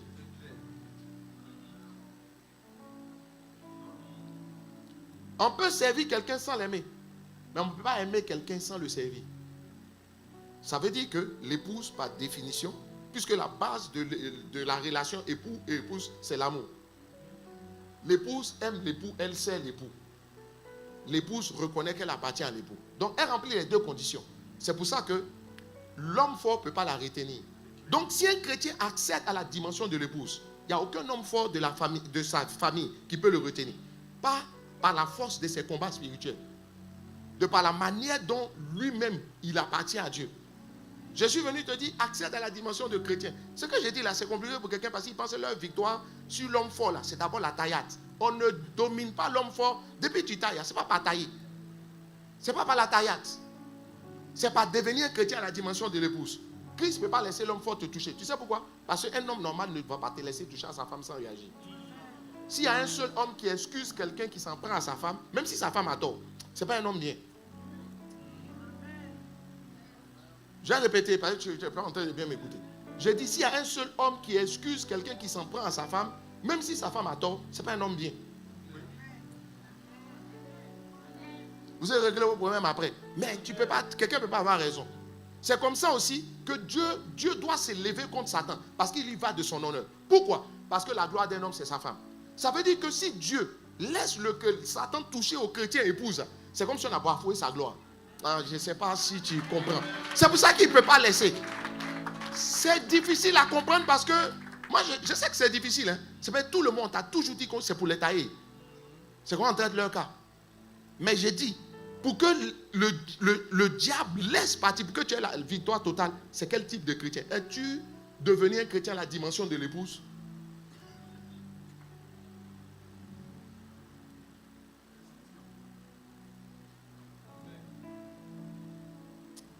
J'ai compris que les chrétiens, quand on dit chrétien, pour eux, ce n'est pas encore bien concret. Tailler là, c'est plus concret. Tu vois pas, non? C'est ça qui fatigue beaucoup. Ils ont envie de se battre. Tout n'est pas par là.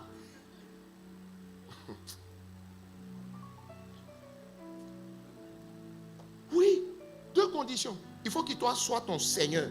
Il n'a pas dit, il aurait pu dire Jésus en a besoin. Jésus a besoin de lui. Il dit le Seigneur en a besoin. Vous pensez que quand Sarah appelait Abraham, mon Seigneur, c'était un nom de caresse. Hein? Ce n'est pas un nom de caresse. Elle avait une conscience profonde que son bien-être dépendait de la manière dont elle se voyait par rapport à son mari. Je n'ai pas envie de creuser. Ça allait aider beaucoup de femmes. Ce n'est pas Abraham qui lui a dit appelle-moi Seigneur. Mon Seigneur. C'est elle qui l'appelait mon Seigneur. En 1 Pierre chapitre 3, je ne sais plus, c'est le verset 7 où on parle de ça. Le mot Seigneur, ça veut dire aussi maître.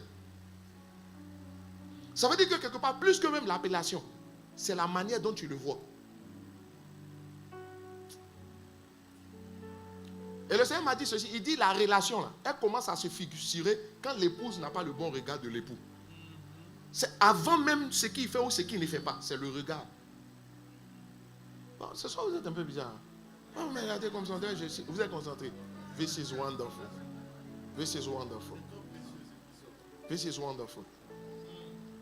Moi j'ai décidé, je ne sais pas pour toi, moi j'ai décidé, je trouve que on force trop dans notre christianisme. Pour moi, notre christianisme ressemble un peu à la loi aussi. C'est faire. On ne sent pas la grâce. Mais c'est la grâce qui fait que simplement l'identité de chrétien épouse, ça fait que tu as des victoires. Oui, c'est ça la grâce. Parce que c'est un privilège. La femme du président, c'est madame la présidente. Elle n'a pas fait élection. C'est le privilège.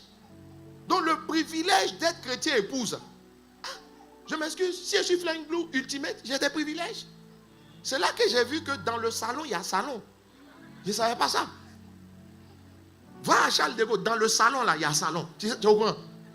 Il y a d'autres même, restez dehors, restez là-bas. Tu vois un peu. Mais il y a d'autres, quand ils sont au salon, il y a un petit, et puis c'est pas grand.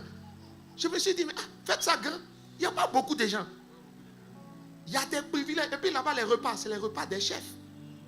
On m'a servi du foie gras, tout ça. J'ai dit, oh, c'est ça non, dans un restaurant. Ce sont les privilèges attachés à mon statut. Donc un statut donne des privilèges. Le statut, en fait, ça ne passe pas bien dans la tête des gens. Je suis obligé de prendre des choses matérielles pour vous expliquer. Le statut là, de chrétien, parvenu à la dimension chrétien épouse, ça donne des privilèges. Parmi ces privilèges, tu n'as pas besoin de te battre à Satan pour triompher de lui.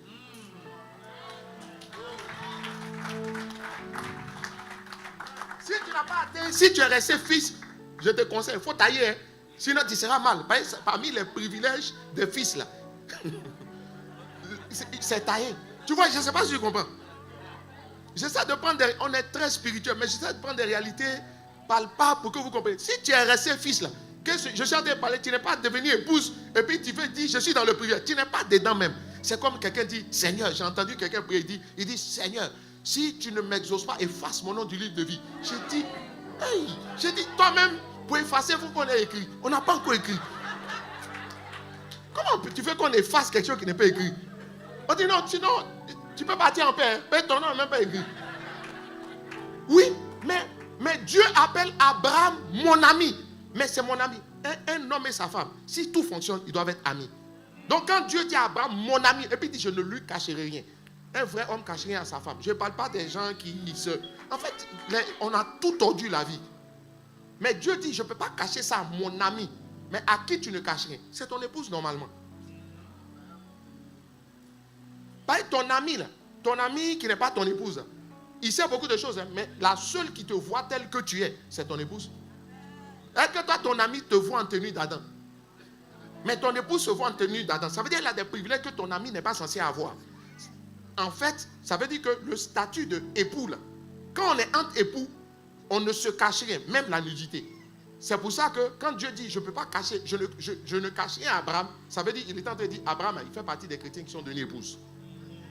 Donc Abraham peut dire, tu vois où il est monté, non? Efface mon nom. Parce que ça fait partie de ses privilèges. Toi, tu n'as pas le privilège. C'est comme si tu vas... Tu es assis où tu es là, et puis tu dis, on dit, et puis on veut te servir, et puis tu dis, on dit, non, que ce n'était pas pour toi, hein. On s'en va servir les gens qui sont là-bas. Je ne sais pas si tu comprends.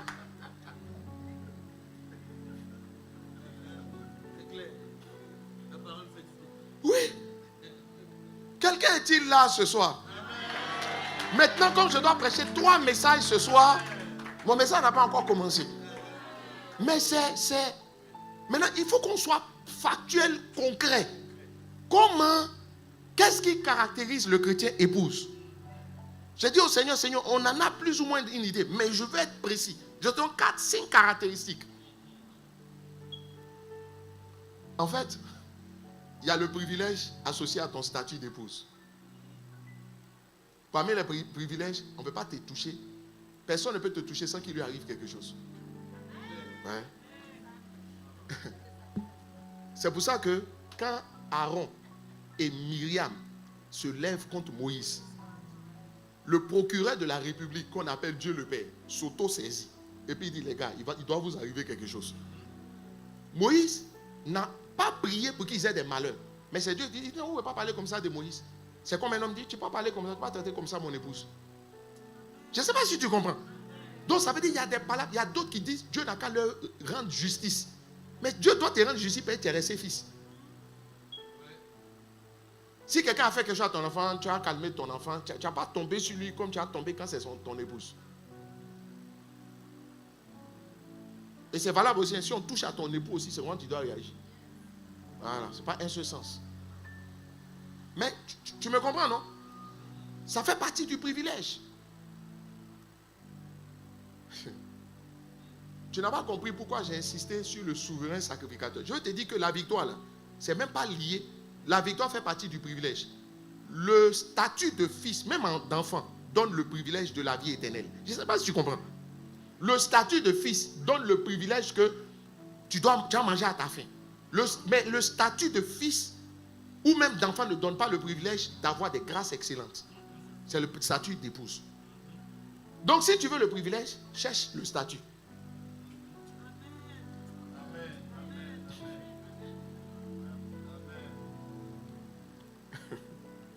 Les gens comme notre Père spirituel, il y a des gens, il vaut mieux ne pas être en parler avec eux.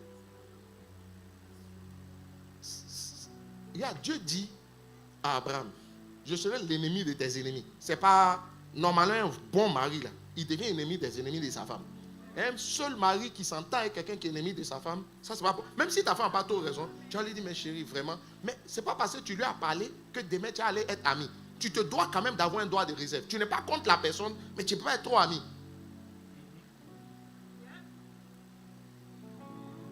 Dès qu'il dit, moi je suis juste, tu n'as rien compris. Ce n'est pas une affaire de justice. Parce que même quand on est juste, David n'est pas sacrificateur. Il mange plein de propositions, puis lui il arrive rien. Toi, il faut te lever, il faut aller manger. Tu vas savoir qu'il y a les uns, puis il y a les autres. Et puis Dieu s'arrange, il dit, bon,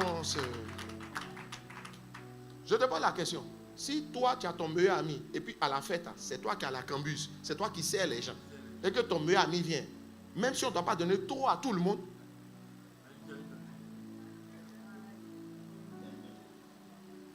s'il vient dire non, est-ce que tu peux me donner là? Tu as donné. Mais tu sais pourquoi? Parce qu'il a le statut. Et le statut donne des avantages. Quelqu'un doit venir pour dire c'est injuste, c'est injuste. Je regardais les gens à Abidjan quand je venais, ils disent c'est injuste, je ne vais pas trop parler. Mais moi j'arrive à l'aéroport, je veux passer. Il dit non, lui il est déjà là. Moi je ne vais pas trop parler. On vient, me prend, on dit il faut te mettre devant. Il dit mais le monsieur il était déjà là, on a fait le rang. On dit non, et puis bon. Et puis je passe. C'est injuste, j'ai le statut. J'ai le statut. Il y a un qui s'est plaint. Et même un agent de l'aéroport s'est plaint. Il dit, mais monsieur, vous n'avez pas, pourquoi vous mettez là? Je suis resté calme, on dirait un Indien qui veut le scalp d'un visage pâle. Je suis resté serré. Quand il a fini de parler, je dis, je peux parler? Il dit non, vous n'avez pas droit. J'ai dit, mais il va bien vous falloir m'écouter. Et comme il ne voulait pas m'écouter, j'ai ouvert mon téléphone et je lui ai montré. J'ai dit, vous lisez quoi là? Il dit, Ultimate. J'ai dit, j'ai droit à passer ici. Il dit, mais il fallait me dire. Mais toi aussi, il fallait te calmer. Je ne sais pas si tu me... Ça veut dire qu'il y a des portes qui s'ouvrent une fois que ton statut est reconnu. C'est pour ça que même l'enfer doit savoir que toi, tu es un chrétien qui est dernier épouse. C'est juste ça. C'est pour ça que je te parlais du vivre Christ. Parce que quand tu le vis, il faut que tu démontres. On dit, la Bible dit ceci, que les hommes voient vos œuvres. J'arrive sur ce verset et qu'ils glorifient. Ça veut dire qu'on ne donne pas de gloire à Dieu si on n'a pas vu des œuvres. C'est des œuvres qui entraînent la gloire. Ça dit la manière dont on va te traiter, ça dépend de certaines œuvres. Même l'enfer. Est-ce que des démons n'ont pas regardé Jésus pour dire qu'y a-t-il entre toi et moi? Et la Bible dit les démons un jour ont envoyé une ambassade aller négocier avec Jésus pour qu'il les laisse partir, pas dans les déserts, mais dans le pays. Vous dites vous êtes des bandits, non? Ça va, vous êtes toujours là avec moi? Vous dites vous êtes des bandits, non? Vous êtes des démons, non? Un démon est un bandit. Donc tombez sur lui et puis faites ce que vous voulez. Pourquoi vous allez négocier une sortie pacifique?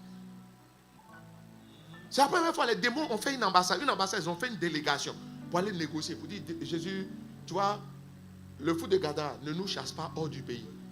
Il dit, si c'est pour nous chasser, chasse-nous. Mais seulement on a une doléance. Toi, tu te combats tu te bats avec ton ennemi, puis tu as négocié. Ça veut dire que tu sais que ce n'est pas le même level. Je ne sais pas si je parle à quelqu'un. L'enfer va négocier. En fait, l'enfer, même, ça dit, quand tu viens négocier, c'est un signe de faiblesse.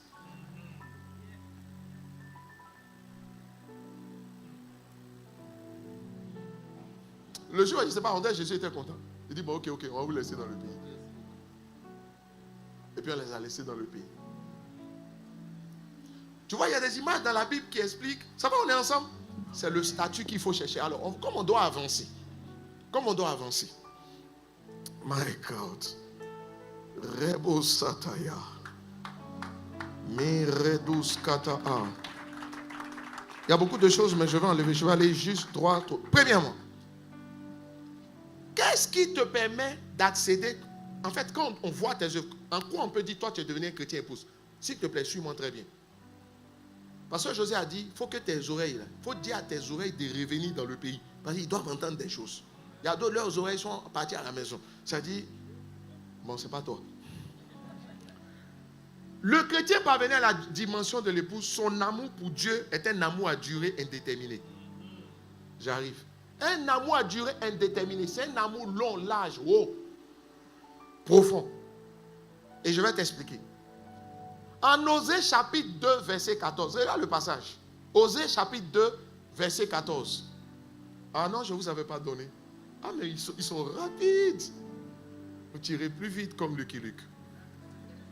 C'est pourquoi, regarde, il dit c'est pourquoi je veux l'attirer et la conduire, pas en ville, hein, au désert. Ça veut dire leur love là, ils s'en vont faire ça au désert. Et il dit, et je parlerai à son cœur. Regarde ce que Dieu dit. Dieu dit, quand il s'agit de lui et de son épouse, leur amour là, commence au désert. Ça veut dire que dans le manque, mais le manque là ne tue pas l'amour. Dans la plupart des coups, quand ils commencent à avoir des déserts, on se sépare, on se sépare, on ne veut plus, on se sépare. Mais l'amour de Christ, on vit cet amour-là au désert. Ça veut dire c'est chaud. Désert, ça veut dire il y a des manques. Désert, là, ça veut dire j'écris et puis tu n'entends pas. Désert, quand tu cries, moi j'aime les déserts. Hein. Je suis allé au désert du Kalahari, je suis allé en Namibie, je suis allé au désert du Niger. Il y a du bon désert là-bas. Mais bon désert. Mais je veux te dire, quand tu parles, ce que tu dis te revient. Parce qu'il n'y a personne. Dans un couple, quand il y a le désert, tu parles et puis tu sais qu'on ne t'entend pas. Tu sais, ton collègue ne comprend pas même ce que tu es en train d'expliquer. Ça te fait mal, mais en fait, tu as l'impression d'être seul. Oui, tu es seul dans ton film, tu vois, et puis ça te revient. Ça dit, c'est ça, il dit, Christ dit, on peut vivre un amour dans le désert. Quand un chrétien n'est pas capable de vivre un amour avec Dieu dans le désert, c'est qu'il n'est pas encore devenu épouse. Tu sais, ça veut dire quoi? Vivre un amour dans le désert, c'est que Dieu ne t'a pas encore exaucé, et puis tu ne boudes pas. Tu n'as pas encore eu de mari, mais tu es toujours zélé. Ton sourire n'a pas changé. C'est ça l'amour qu'on fait au désert. Au désert, ça veut dire qu'il n'y a rien à donner. Il y a une de mes filles qui disait, elle voulait épouser quelqu'un, mais le frère n'a pas épousé. J'ai dit, toi là, vraiment. Tu vois, elle dit, c'est pas grave, il n'a pas l'argent, mais on va mettre notre matelas, même le sol. Dans mon cœur, j'ai dit, oh, tu sais, moi j'aime les choses, c'est beau. C'était pas beau, ils se sont laissés en chemin. Tu vois, en fait, j'ai dit, mais ma fille, elle dit, ça fait rien. Même si c'est lui seulement, même si c'est Dieu, on va s'en sortir. Ça dit, même quand l'amour, quand tu es vraiment amoureux, tu as la foi. Ça dit sans exaltation. Tu as la foi comme ça. On dit la foi vient de ce qu'on entend. C'est pas ce qu'on entend, toi, c'est ce que tu vis. Tu vois, ça dit que tu regardes, Dieu t'a pas encore exaucé. Mais quand les gens pleurent pour toi, c'est toi-même qui les encourage. Pour dire non, que ça a fini. Hein. Et puis d'autres ont envie de s'asseoir pour dire, mais tu es normal là. C'est ça, amour dans le Dieu. Ça, c'est ça, chrétien, épouse de Christ.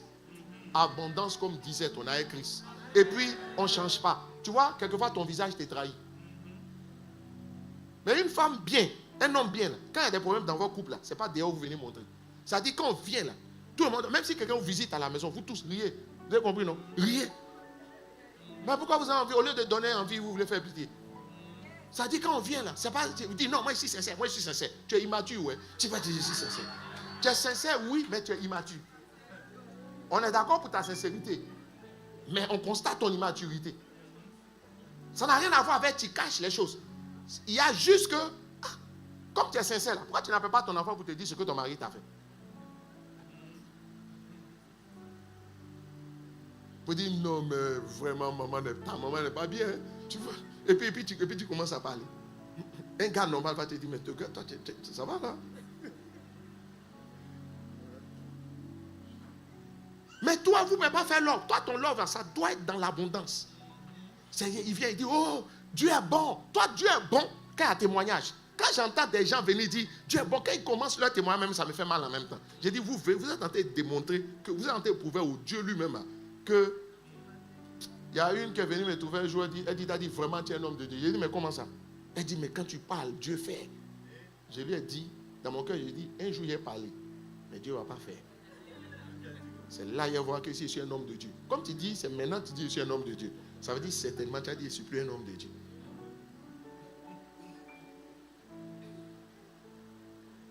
La parole fait-elle du bien à quelqu'un? Reba sota kataya. Regarde ce que la Bible dit en Philippiens chapitre 4, verset 12. Moi, j'aime ce passage. Tu vois, Philippiens 4, verset 12. Il dit, non, revenons sur Osée 2, là, ça me plaît trop. Il dit, je te conduis dans le désert pour parler à ton cœur. Il y a certains qui ne se rendent pas compte que les problèmes qui sont là, c'est parce que juste Dieu veut te parler. Quelquefois, Dieu veut te dire, on est en direct, s'assoit habillé. Bon, c'est pas grave, j'ai habillé. Il y a une de mes filles qui a épousé quelqu'un, parce que quand on le regardait, c'était un footballeur, on sentait qu'il allait aller loin. Nous tous, on ne savait pas. Hein? Mais le jour du mariage, je ne sais même plus comment elle appelle. Elle n'a pas appelé. Elle dit, il est coco, et puis l'eau qui est dans le coco. Je dis, ouais, tu es dangereux. Quel amour. Tu vois un peu. Maintenant, sa carrière ne s'est pas passée comme prévu. Aujourd'hui, ils ne sont plus ensemble. Mais Dieu voulait parler à son cœur pour montrer que le gars là, tu ne l'aimes pas. C'est sa situation que tu aimais. Ce qui est bien au désert, quand il dit pour parler à ton cœur, ça veut dire pour éprouver ton cœur. Pour te révéler véritablement quelles étaient tes motivations. Pour circoncire ton cœur. Ouais.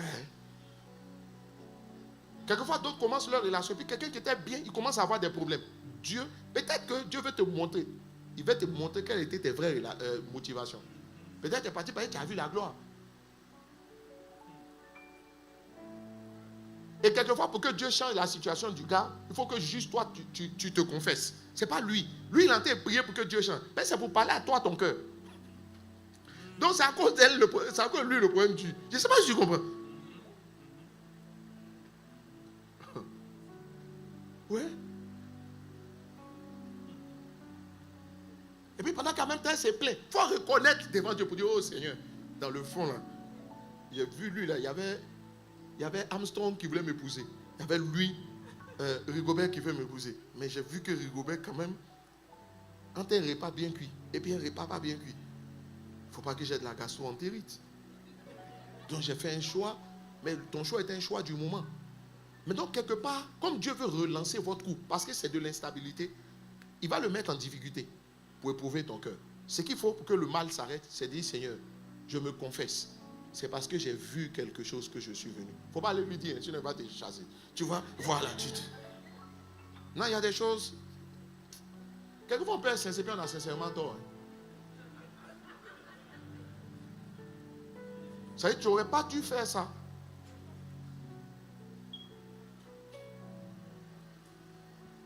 Quelqu'un dit Amen. Philippiens 4, verset 6. On va aller vite. J'ai 2 messages à prêcher ce soir. Si le temps peut pas, j'aime mélanger les 2 messages et puis je vais te montrer les liens. Merci mon frère. J'ai le quitus. Philippiens, j'ai dit 4, verset 12. Philippiens 4, verset 12. Ne vous inquiétez. 12. Non. 12. Je sais vivre dans l'humiliation et je sais vivre dans l'abondance. Est-ce que dans ta relation avec Christ, tu sais vivre dans l'humiliation comme dans l'abondance? Est-ce que vous savez que... Aïe. Vous savez, avant que Dieu ne te donne, il t'enlève tout.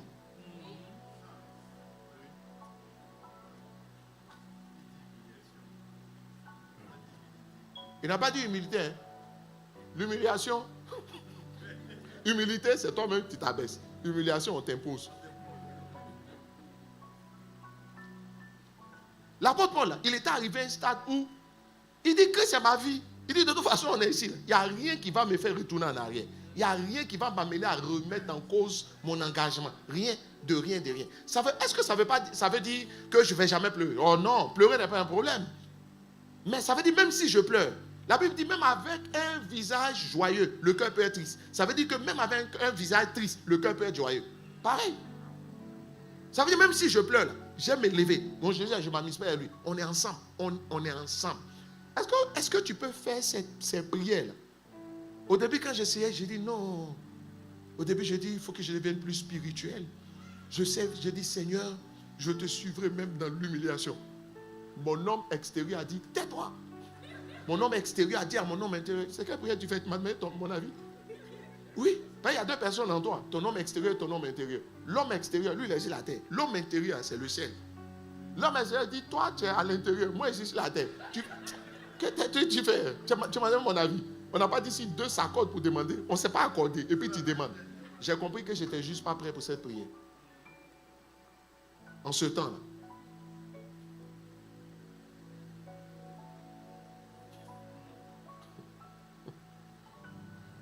Je sais vivre dans l'abondance. C'est-à-dire, avec ou sans la gloire. Quelquefois, il y a des petits exercices. J'ai dit, mais il y a dit non, il n'y a pas de climatiseur, je ne peux pas dormir. Pas de nez dans le climatiseur. Moi, je ne sais pas. Mais même si je suis né dedans. Mais en fait, il faut te programmer pour dire, s'il y en a, tu prends. S'il y en a là, ça ne sert à rien de vouloir. Qu'est-ce que tu veux? Qu'est-ce que tu veux à vouloir t'abaisser alors qu'il y en a? Mais il faut que tu te fasses un état d'esprit. S'il n'y en a pas, je m'adapte. S'il y en a, ce n'est pas un problème. S'il y en a, j'en profite. S'il n'y en a pas, ça ne va pas devenir un facteur. En fait, ça ne peut pas m'amener à changer d'avis. Tu sais quoi? Si tu ne sais pas vivre dans l'humiliation, le jour où les conditions ne vont pas te convenir, tu ne vas pas suivre Jésus. C'est facile, hein? Pasteur José, c'est facile d'être. Je ne parle pas de vous, hein? Vous n'êtes pas cherché. Mais il y a beaucoup qui sont loin, qui ont envie de devenir pasteur ici.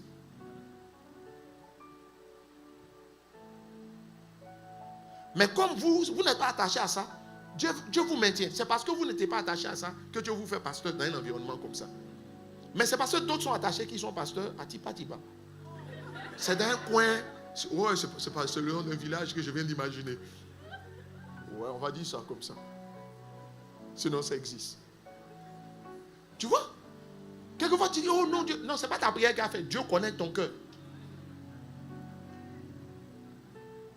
Et quand tu sais que... Oh là là là.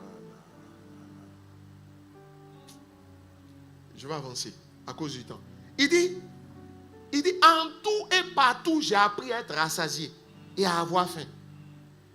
Quelquefois, même si vous avez les moyens, dites à vos enfants que vous n'êtes pas obligé de les mettre dans... C'est pas parce que vous avez les moyens. Quelquefois, un jour, faites exprès.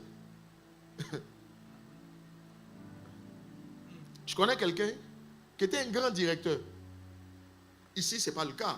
Mais en Afrique, quelquefois, on marche pour aller à l'école. Il avait les voitures, il prenait ses protégés dans les voitures, il dit à ses enfants marcher. Moi, j'étais l'un de ses protégés. Donc, moi, j'étais dans la voiture, ses enfants marchaient. À un moment donné, j'ai dit, mais tonton, ce que tu veux leur enseigner, il faut m'enseigner aussi. Oui. Donc, j'ai dit, nous tous, on va marcher. Et quand je marche sur le jeu, j'ai dit, non, oui. Le monsieur, il était riche. Il était très riche. Il a plus de 65 maisons à Abidjan. Il est riche, le monsieur. Celui à la maison me mettait dans la meilleure chambre. Donc tous ses enfants étaient mes amis. Ben, moi, on me donnait le meilleur. Mais j'ai compris qu'on donne le monsieur, il ne voulait pas me former. Donc moi, si j'ai négocié, j'ai dit, laisse-moi dormir. Mais en fait, même Dieu, parce qu'il pense à ton futur, quelquefois, il va te confronter à certaines difficultés pour voir comment tu réagis. Sans entraînement, les GIs, on les met dans des conditions extrêmes pour qu'au cas où ils sont confrontés à la réalité, ils puissent s'en sortir. Ils sont habitués. Ils ont créé l'habitude. Le point est simple. Est-ce que Dieu, tu parles du Seigneur de la même façon quand c'est dur? Si ce n'est pas le cas, c'est que tu es un intéressé. Or, une épouse normale n'est pas censée être intéressée.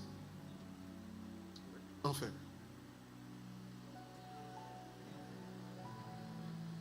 Mais si tu es intéressé, je t'assure, je te préviens, il va parler à ton cœur. Tu vas partir bientôt dans le désert.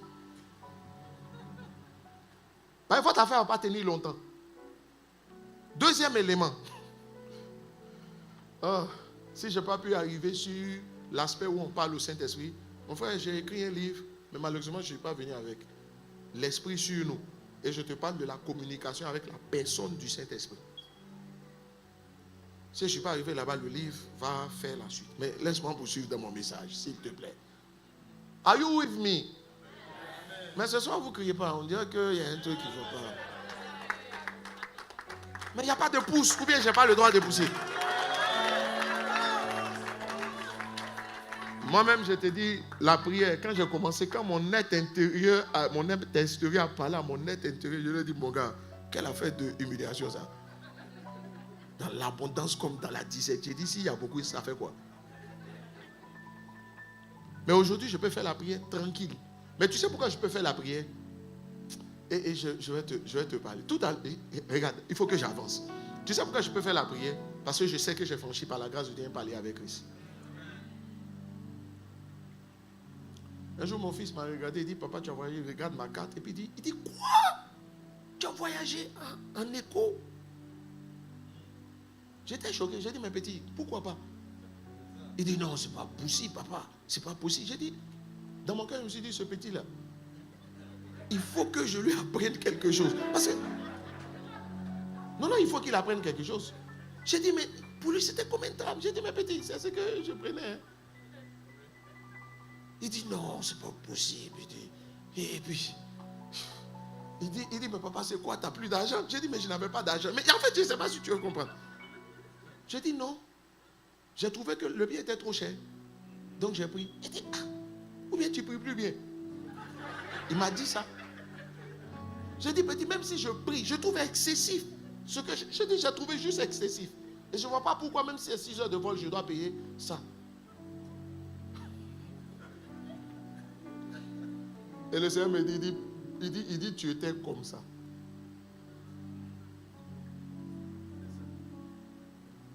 Tu vois, il a un fils, il réagit comme un fils.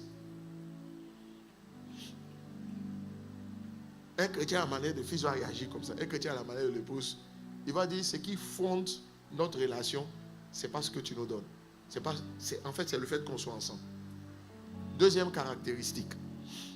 Tu es là? L'épouse partage l'intimité de son époux.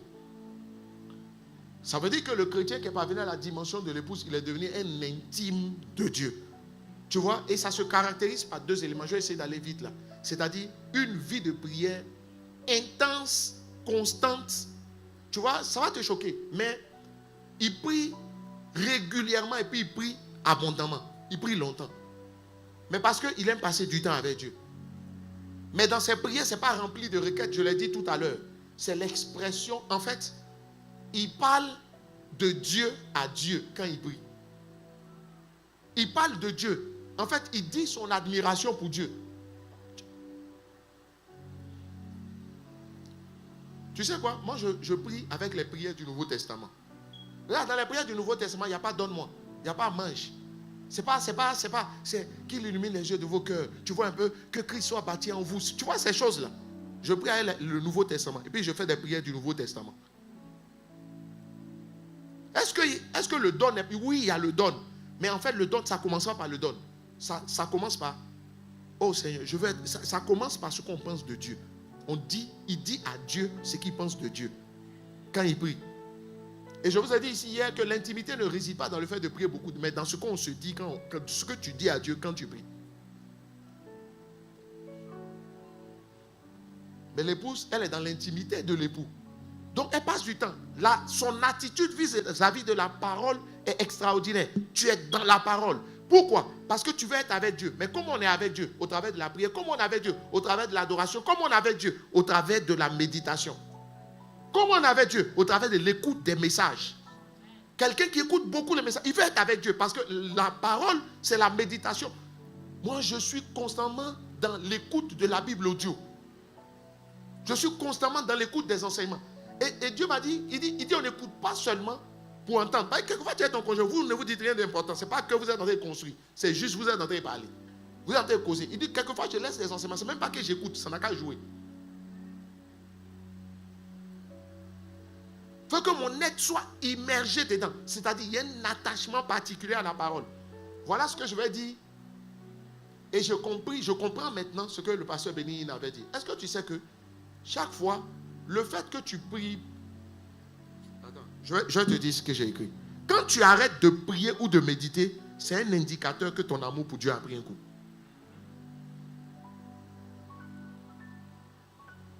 Tu vois, en temps normal, j'aurais dû dire, quand tu arrêtes de prier, ton amour pour Dieu va prendre un coup. Non, mais quand tu arrêtes de prier et de méditer, ça veut dire que ton amour a déjà pris un coup. C'est parce que ton amour pour Dieu a déjà pris un coup que tu ne trouves plus de plaisir à être avec lui.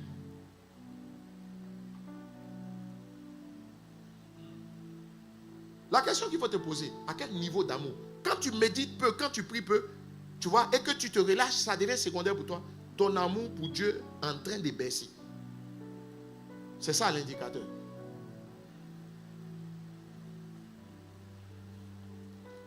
Je ne sais pas si vous continuez à analyser ce que j'ai dit.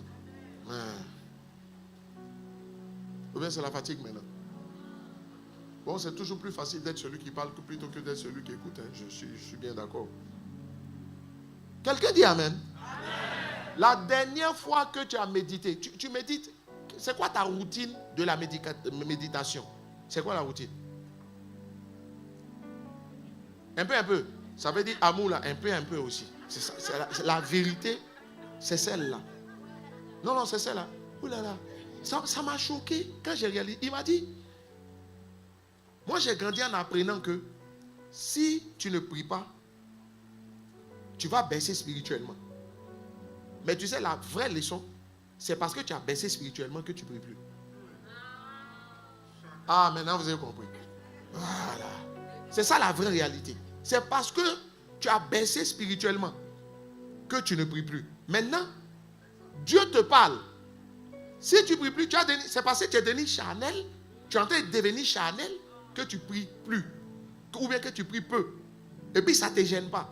Ce qui va arriver, ça doit être des signes que bientôt, il y a l'horloge qui est en train de résonner. Bientôt, tu vas finir en scandale. Parce que ce qui fait que tu tiens, c'est ta connexion. C'est comme un couple. Vous dites, vous aimez, vous ne parlez plus à la maison. Vous ne parlez plus, vous ne causez plus. Vous dormez simplement ensemble. Vous mangez simplement, vous êtes devenus des colocs. Il y a d'autres qui sont des colocataires avec Dieu dans la ville de refuge. Oui. C'est dans la ville de refuge. Hein. Ils ne sont pas ailleurs. C'est dans la ville de refuge. Et puis c'est la chair qui règne. Sérieux, où j'en suis, où on est, qui sent que on a son amour pour Dieu a baissé même. Merci, c'est bien, vous êtes un, vous êtes bien. Vous êtes trop bien. Oui. Maintenant, il y a d'autres, oh Seigneur, restaure ma vie de prière. Non, je vais t'expliquer comment on doit prier pour que ça revienne. C'est d'aller dire au Seigneur, ben c'est comme quelqu'un que tu as blessé, il faut lui dire la chose, et puis il faut lui dire, Seigneur, je réalise que mon amour pour toi a baissé. Je t'assure, tu fais cette prière, ta vie là va remonter comme tu n'as jamais pensé. C'est parce que tu ne pries pas bien. Il dit, vous demandez, vous ne recevez pas parce que vous demandez mal. Où se trouve le mal? Au lieu de faire, de confesser, ça dit, ah, tu vois, c'est comme si, bon, tu n'as pas appelé Dieu chéri, hein. Tu dis, bon, je voulais matérialiser, mais si il dit ça, c'est pas bon. Tu vois? Pour dire, Seigneur, Seigneur, je sens que, je réalise que, on dirait que mon amour pour Dieu, pour toi, a commencé à baisser. Je ne m'étais même pas rendu compte. Oh papa, pardonne-moi. J'ai dit, ta vie là de prière va monter comme jamais auparavant. Je te mets au défi. Même immédiatement. Parce que c'est comme quelqu'un, souvent quand tu parles, pourquoi tu t'es fâché? Tu dis, tu fais ce qui n'est pas bon, mais tu ne reconnais pas. C'est pas vrai? Voilà. Dieu dit, toi tu parles, tu ne reconnais jamais. Le vrai truc, la vraie chose, c'est que ton amour pour Dieu a pris un coup. Je vais te poser une question. Je ne parle pas de toi. Mais quand tu as un problème avec ton mari, que tu as envie de causer. Donc, quand tu n'as pas envie de causer, c'est parce qu'il y a un problème.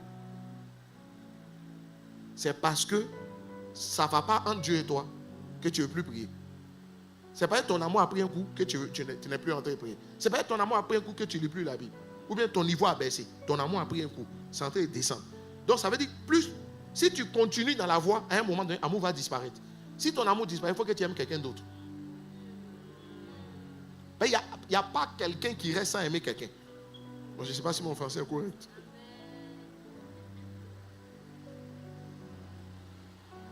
Le cœur, l'homme est fait pour aimer. Ça peut partir sur une chose. Hein. Il y a d'autres, ça va partir sur leur carrière. Mais en fait, le cœur de l'homme est fait pour aimer. Le cœur de l'être humain.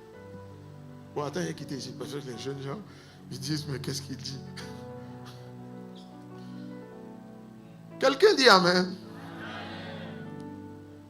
Troisième caractéristique, et je vais faire vite. L'épouse se soumet volontairement. L'épouse, elle se soumet volontairement. Jacques chapitre 4, verset 7 à 8 dit ceci. Soumettez-vous à Dieu. N'est-ce pas? Jacques chapitre 4, je dis verset 7 à 8. Soumettez-vous donc à Dieu. Résistez au diable et il s'enfuira loin de vous. Se soumettre à Dieu, c'est faire le choix, décider d'obéir à la parole et de marcher selon la parole. Parce que Dieu, c'est sa parole. La manière, ton attitude vis-à-vis de la parole, l'obéissance que tu manifestes vis-à-vis de la parole, c'est ça la soumission. Et il va dire ceci, résister au diable. Celui qui se soumet volontairement à Dieu, vous savez ce qui se passe en tant que chrétien épouse, c'est quelqu'un qui refuse de céder quand il est tenté. C'est quelqu'un qui refuse de céder quand il est tenté. C'est ça, résister au diable. Joseph, il était tenté. Un jour, il y a quelqu'un qui a ajouté, j'ai dit, mais fils, pourquoi tu fais ça? Maman, tu sais ce qu'il dit, mais daddy, il ne voit pas combien de personnes peuvent résister à la sœur. J'ai dit, hey, elle est dangereuse. Tu vois, quand il parle, j'ai dit, mais ce gars. Et puis il me dit, mais daddy, qui peut lui résister? et puis, il me dit, daddy, c'est pas moi qui l'ai cherché. En Côte d'Ivoire, on dit, quand on fait la passe à l'adversaire, il n'y a pas de hors-jeu. Il dit, non, lui, il n'a pas cherché, on l'a cherché. C'est pourquoi il n'a pas résisté. Donc, sinon, lui, il résiste quand il ne va pas chercher. J'ai dit... Mais est-ce que tu sais que comme Joseph, tu seras tenté? Chaque fois que tu es tenté, c'est qu'il y a une élévation. En fait, c'est de voir si tu es digne de la prochaine élévation. Oui. Donc, toi, tu vas voir le bonheur de céder à la tentation. Mais je t'ai parlé de ce que tu vas perdre. Ce que tu vas perdre, c'est une élévation. C'est pour ça que l'enfer a mis le focus sur toi. Quelquefois, toi-même, tu te regardes. J'ai regardé quelqu'un, j'ai dit, mais toi, tu n'es pas si dangereux pour que tout le monde en veuille après toi comme ça. Il dit, non, daddy, je suis devenu dangereux. J'ai dit, tu n'es pas devenu dangereux, tu es devenu Chanel. Jésus, là. Est-ce qu'il y a une fille de Nazareth là-bas qui pourrait regarder Jésus et puis être amoureuse de Jésus? Ça ne s'est jamais passé. De sorte que le jour où les disciples l'ont trouvé, en train de parler à la femme samaritaine, ils étaient choqués. Ça veut dire que ce n'était pas une habitude. Si toi seul, c'est toi seul, tu dis non, ce n'est pas toi, c'est parce que tu ressembles à tentation. Oui. C'est parce que tu ressembles à tentation qu'on te tente. Non, je te parle. Même Dalila, elle regarde le visage des gens pour venir les attaquer. Tu n'as pas compris que tu ressembles à ça. Ce n'est pas que tu ressembles à ça, tu ressembles à chute. C'est pour ça qu'elle vient te tenter. Au lieu de mettre ta vie en règle pour te discipliner, pour ressembler à Christ, tu ressembles à péché. C'est pour ça que le péché te suit. C'est à quoi ça?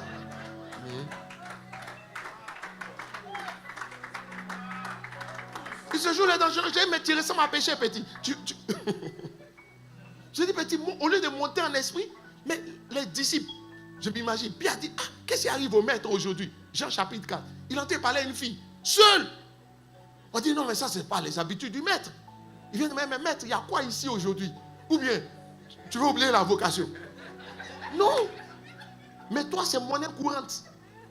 Ça paraît, toi seul, on en veut. Tu ressembles à péché. C'est quoi ça? Même Dalila regarde le visage des gens avant d'aller les tenter.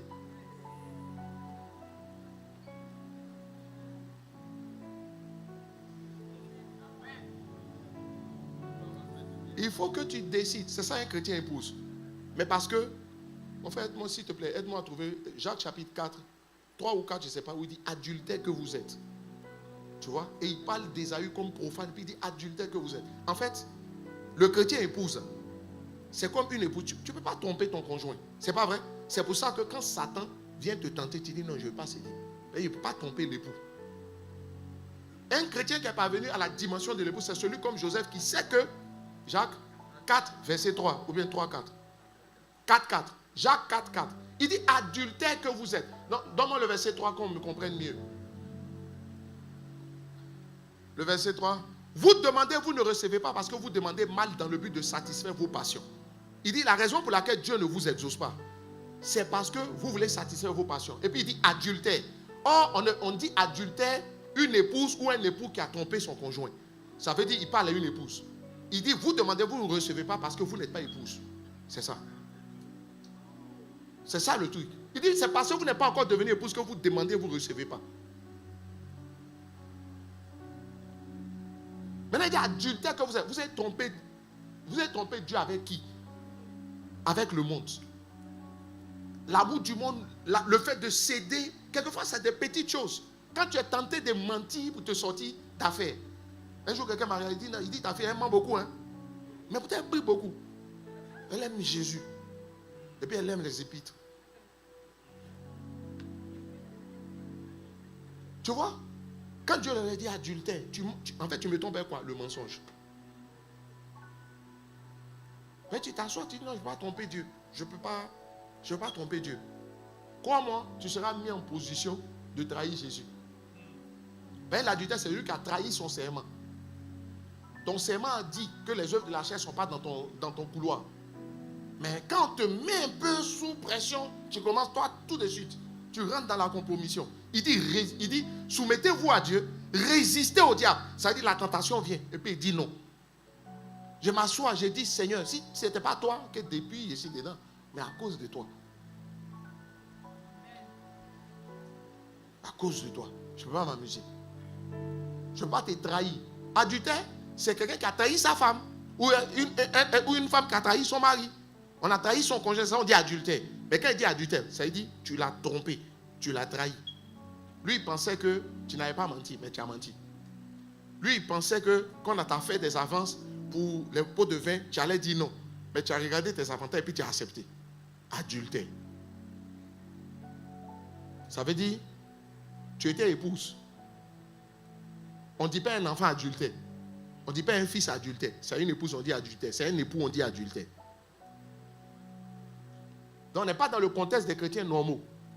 Ce sont des chrétiens qui sont montés et qui veulent devenir épouses. Ça veut dire, c'est pour ça que je dis, le critère qui permet de les identifier, ils résistent à Satan. Ça dit, ils vont être poussés à l'extrême. Est-ce que tu t'arrives de prier pour dire, Seigneur, accorde-moi la grâce de ne pas céder à la tentation. Tu fais ce genre de prière, mais tu es trop occupé par prier pour que ta situation doit changer. L'époux, le fils est intéressé par sa situation. L'épouse est intéressée par la qualité de la relation. Ce qui va la rendre malheureuse, ou ce qui va le rendre malheureux, c'est la relation. Quand la relation prend un coup. Ceux qui sont mariés, quand tu n'entends pas avec ton conjoint, tu ne vois pas que ce n'est pas intéressant.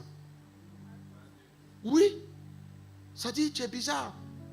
Il y a d'autres sens, il se promène juste quand il ne veut pas rentrer à la maison. Ce qui est sûr, il n'y a pas un oiseau qui n'a pas son arbre. Tu as fini à la maison. Tu as rentré. Mais quand tu dois rentrer comme ça, oh là là. Tu vois la lourdeur qui est là.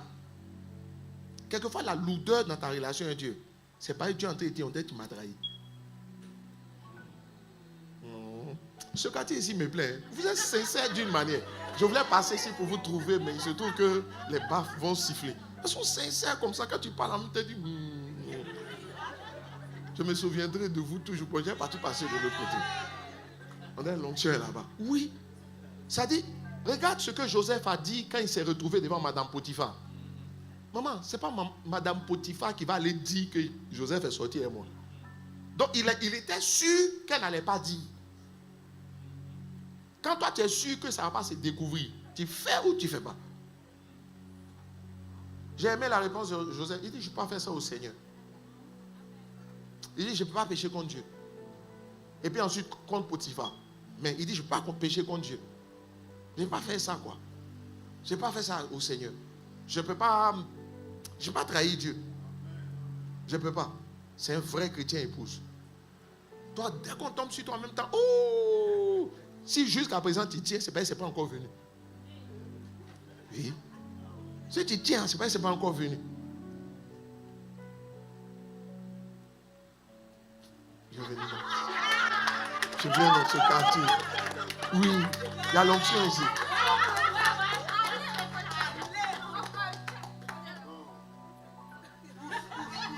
Attends. Tu t'es déjà posé la question. Vous savez, on dit non, moi on ne peut pas me corrompre. Ça dépend du montant. Ça dépend du montant. Un jour, un de mes fils qui est dans une banque est venu me voir. Actuellement, on ne peut pas trop parler. Mais en fait, les gens sont venus lui proposer 200 millions pour qu'il fasse passer quelque chose. Pour qu'il ferme les yeux. Et puis, tu sais où ça m'a plu? Il m'a appelé. Et puis il dit, Daddy, il pense qu'ils peuvent me corrompre. Je lui ai posé la question, c'est la première fois que ça se passe? Il dit non. J'ai dit, mais pourquoi cette fois seulement tu m'as appelé? C'est le montant. C'est le montant J'ai dit, mais pourquoi tous les jours? Il dit, non, ils viennent souvent à 10 millions. J'ai dit, ah. Ailleurs, on dit chaque mouton a son prix. On est tombé. Tu es en train de parler, tu dis, non, moi je suis intègre. Moi, c'est la sanctification. Quand le frère qui ressemble à tes rêves va venir. Actuellement, ceux qui viennent te tenter, c'est de quand les voix, tu dis, oh. Mais quand ton genre va venir, le genre des gens, on dirait Kwasi qui était dans le film Kwasi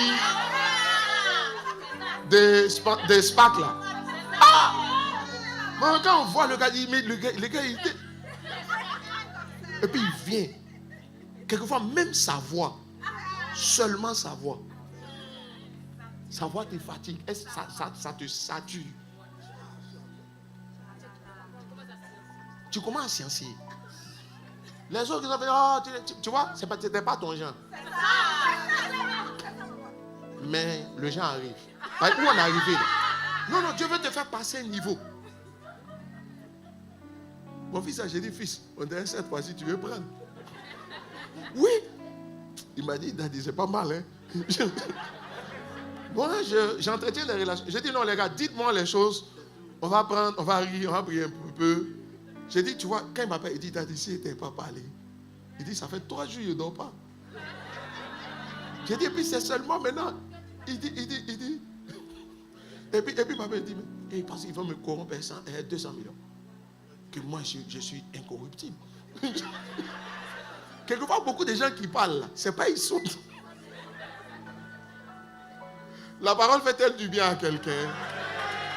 Ouais. Chrétien épouse ne trahit pas Jésus. Ouais. Daniel là, ils ont eu des occasions de trahir Jésus. Il dit non, que nous là, si c'est comme ça, faites ce que vous voulez. Si tu es mis en position où tu perds ton emploi, ce n'est pas ici, mais si tu dois perdre ton emploi parce qu'on te met le stress, on te demande de faire quelque chose qui n'est pas le normal, tu as fait pour te repentir ou, mais pas tu peux te repentir après. Hein. Quelquefois, tu vas voir les médecins en Afrique, je ne sais pas ici, ils disent non, que non, tu as des fibromes, bientôt tu risques de ne pas plus pouvoir faire d'enfants. Hein.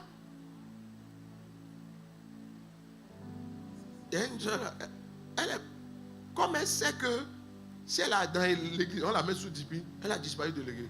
Elle a préparé son coup. Toi, avant qu'on ne vienne plus, quand on m'a dit non, qu'elle n'est plus dans l'église ici. Après, je vois, on dit elle est enceinte. Et puis quand même, j'ai réfléchi. J'ai dit, comme elle ne veut pas qu'on parle sur son truc, quand elle a fini d'accoucher tout ça, 6 mois, il n'y a pas longtemps, elle est revenue. Maman, elle a pleuré. Quand maman pleure, quand j'ai dit, oh. Et puis je lui ai demandé, j'ai dit, mais Et puis j'ai dit, ma fille, on comprend, mais il faut me dire quelque chose. Tu as fait exprès, non? Elle dit, oui, on m'a dit, sinon elle n'avait pas fait enfant. J'ai dit, regarde, tu étais honnête, modèle, intègre. Pendant que je parle, le chrétien à la dimension impose, non. Si je dois rester sans enfant, je préfère. Vous savez ce que Dieu vous donne en fonction de ce que vous avez sacrifié. Beaucoup veulent beaucoup, mais ils ont sacrifié peu. Tout ce que Dieu donne à quelqu'un, c'est fonction. Quand tu es à non papa, quand lui-même rend son témoin, tu sais ce qu'il a sacrifié. Est-ce qu'on reçoit ce qu'on n'a pas donné? Donc ça veut dire ce que tu as reçu dans une certaine proportion, c'est pas quelque part vis-à-vis du Seigneur tu as donné.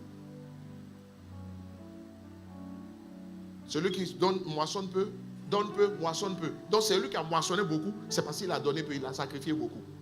Dans sacrifier beaucoup là, tu as sacrifié des positions, tu as sacrifié des amitiés. Et tu as refusé de suivre quelqu'un dans ses mauvaises voies. Tu dis non, c'est ma copine, c'est ma copine. Mais ce que ta copine fait là, c'est bien. Tu as choisi ta copine par rapport au Seigneur. Adultère que tu es. Non, pardon, on est ici des méchants peu. C'est adultère que tu es. Oui. Tu vois pourquoi ça te fait mal?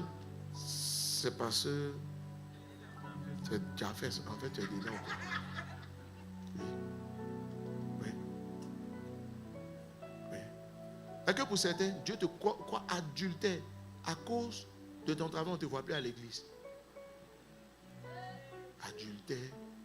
Et papa et toi, adultère que tu sois. Il n'y a personne ici. Un élève disparaît de l'église, il dit non, il est en train de préparer ses examens. Vous savez, il y a un frère, je vais le citer. Le coach Moïse quand on commençait l'œuvre, il était le meilleur. Mais là, pendant que l'approche des examens, les autres disparaissaient, lui, il était là. C'est-à-dire, quand quelque chose va rentrer en conflit avec sa relation, même son service avec Dieu, Dieu sait qu'il peut compter sur lui. Mais toi, tu étais zélé jusqu'au jour où tu te maries. Tu vas amener Dieu à regretter de t'avoir donné un mari. Donc, c'est ton mari qui est devenu le rival de Dieu. Quand on dit adultère, ça veut dire que tu as créé un rival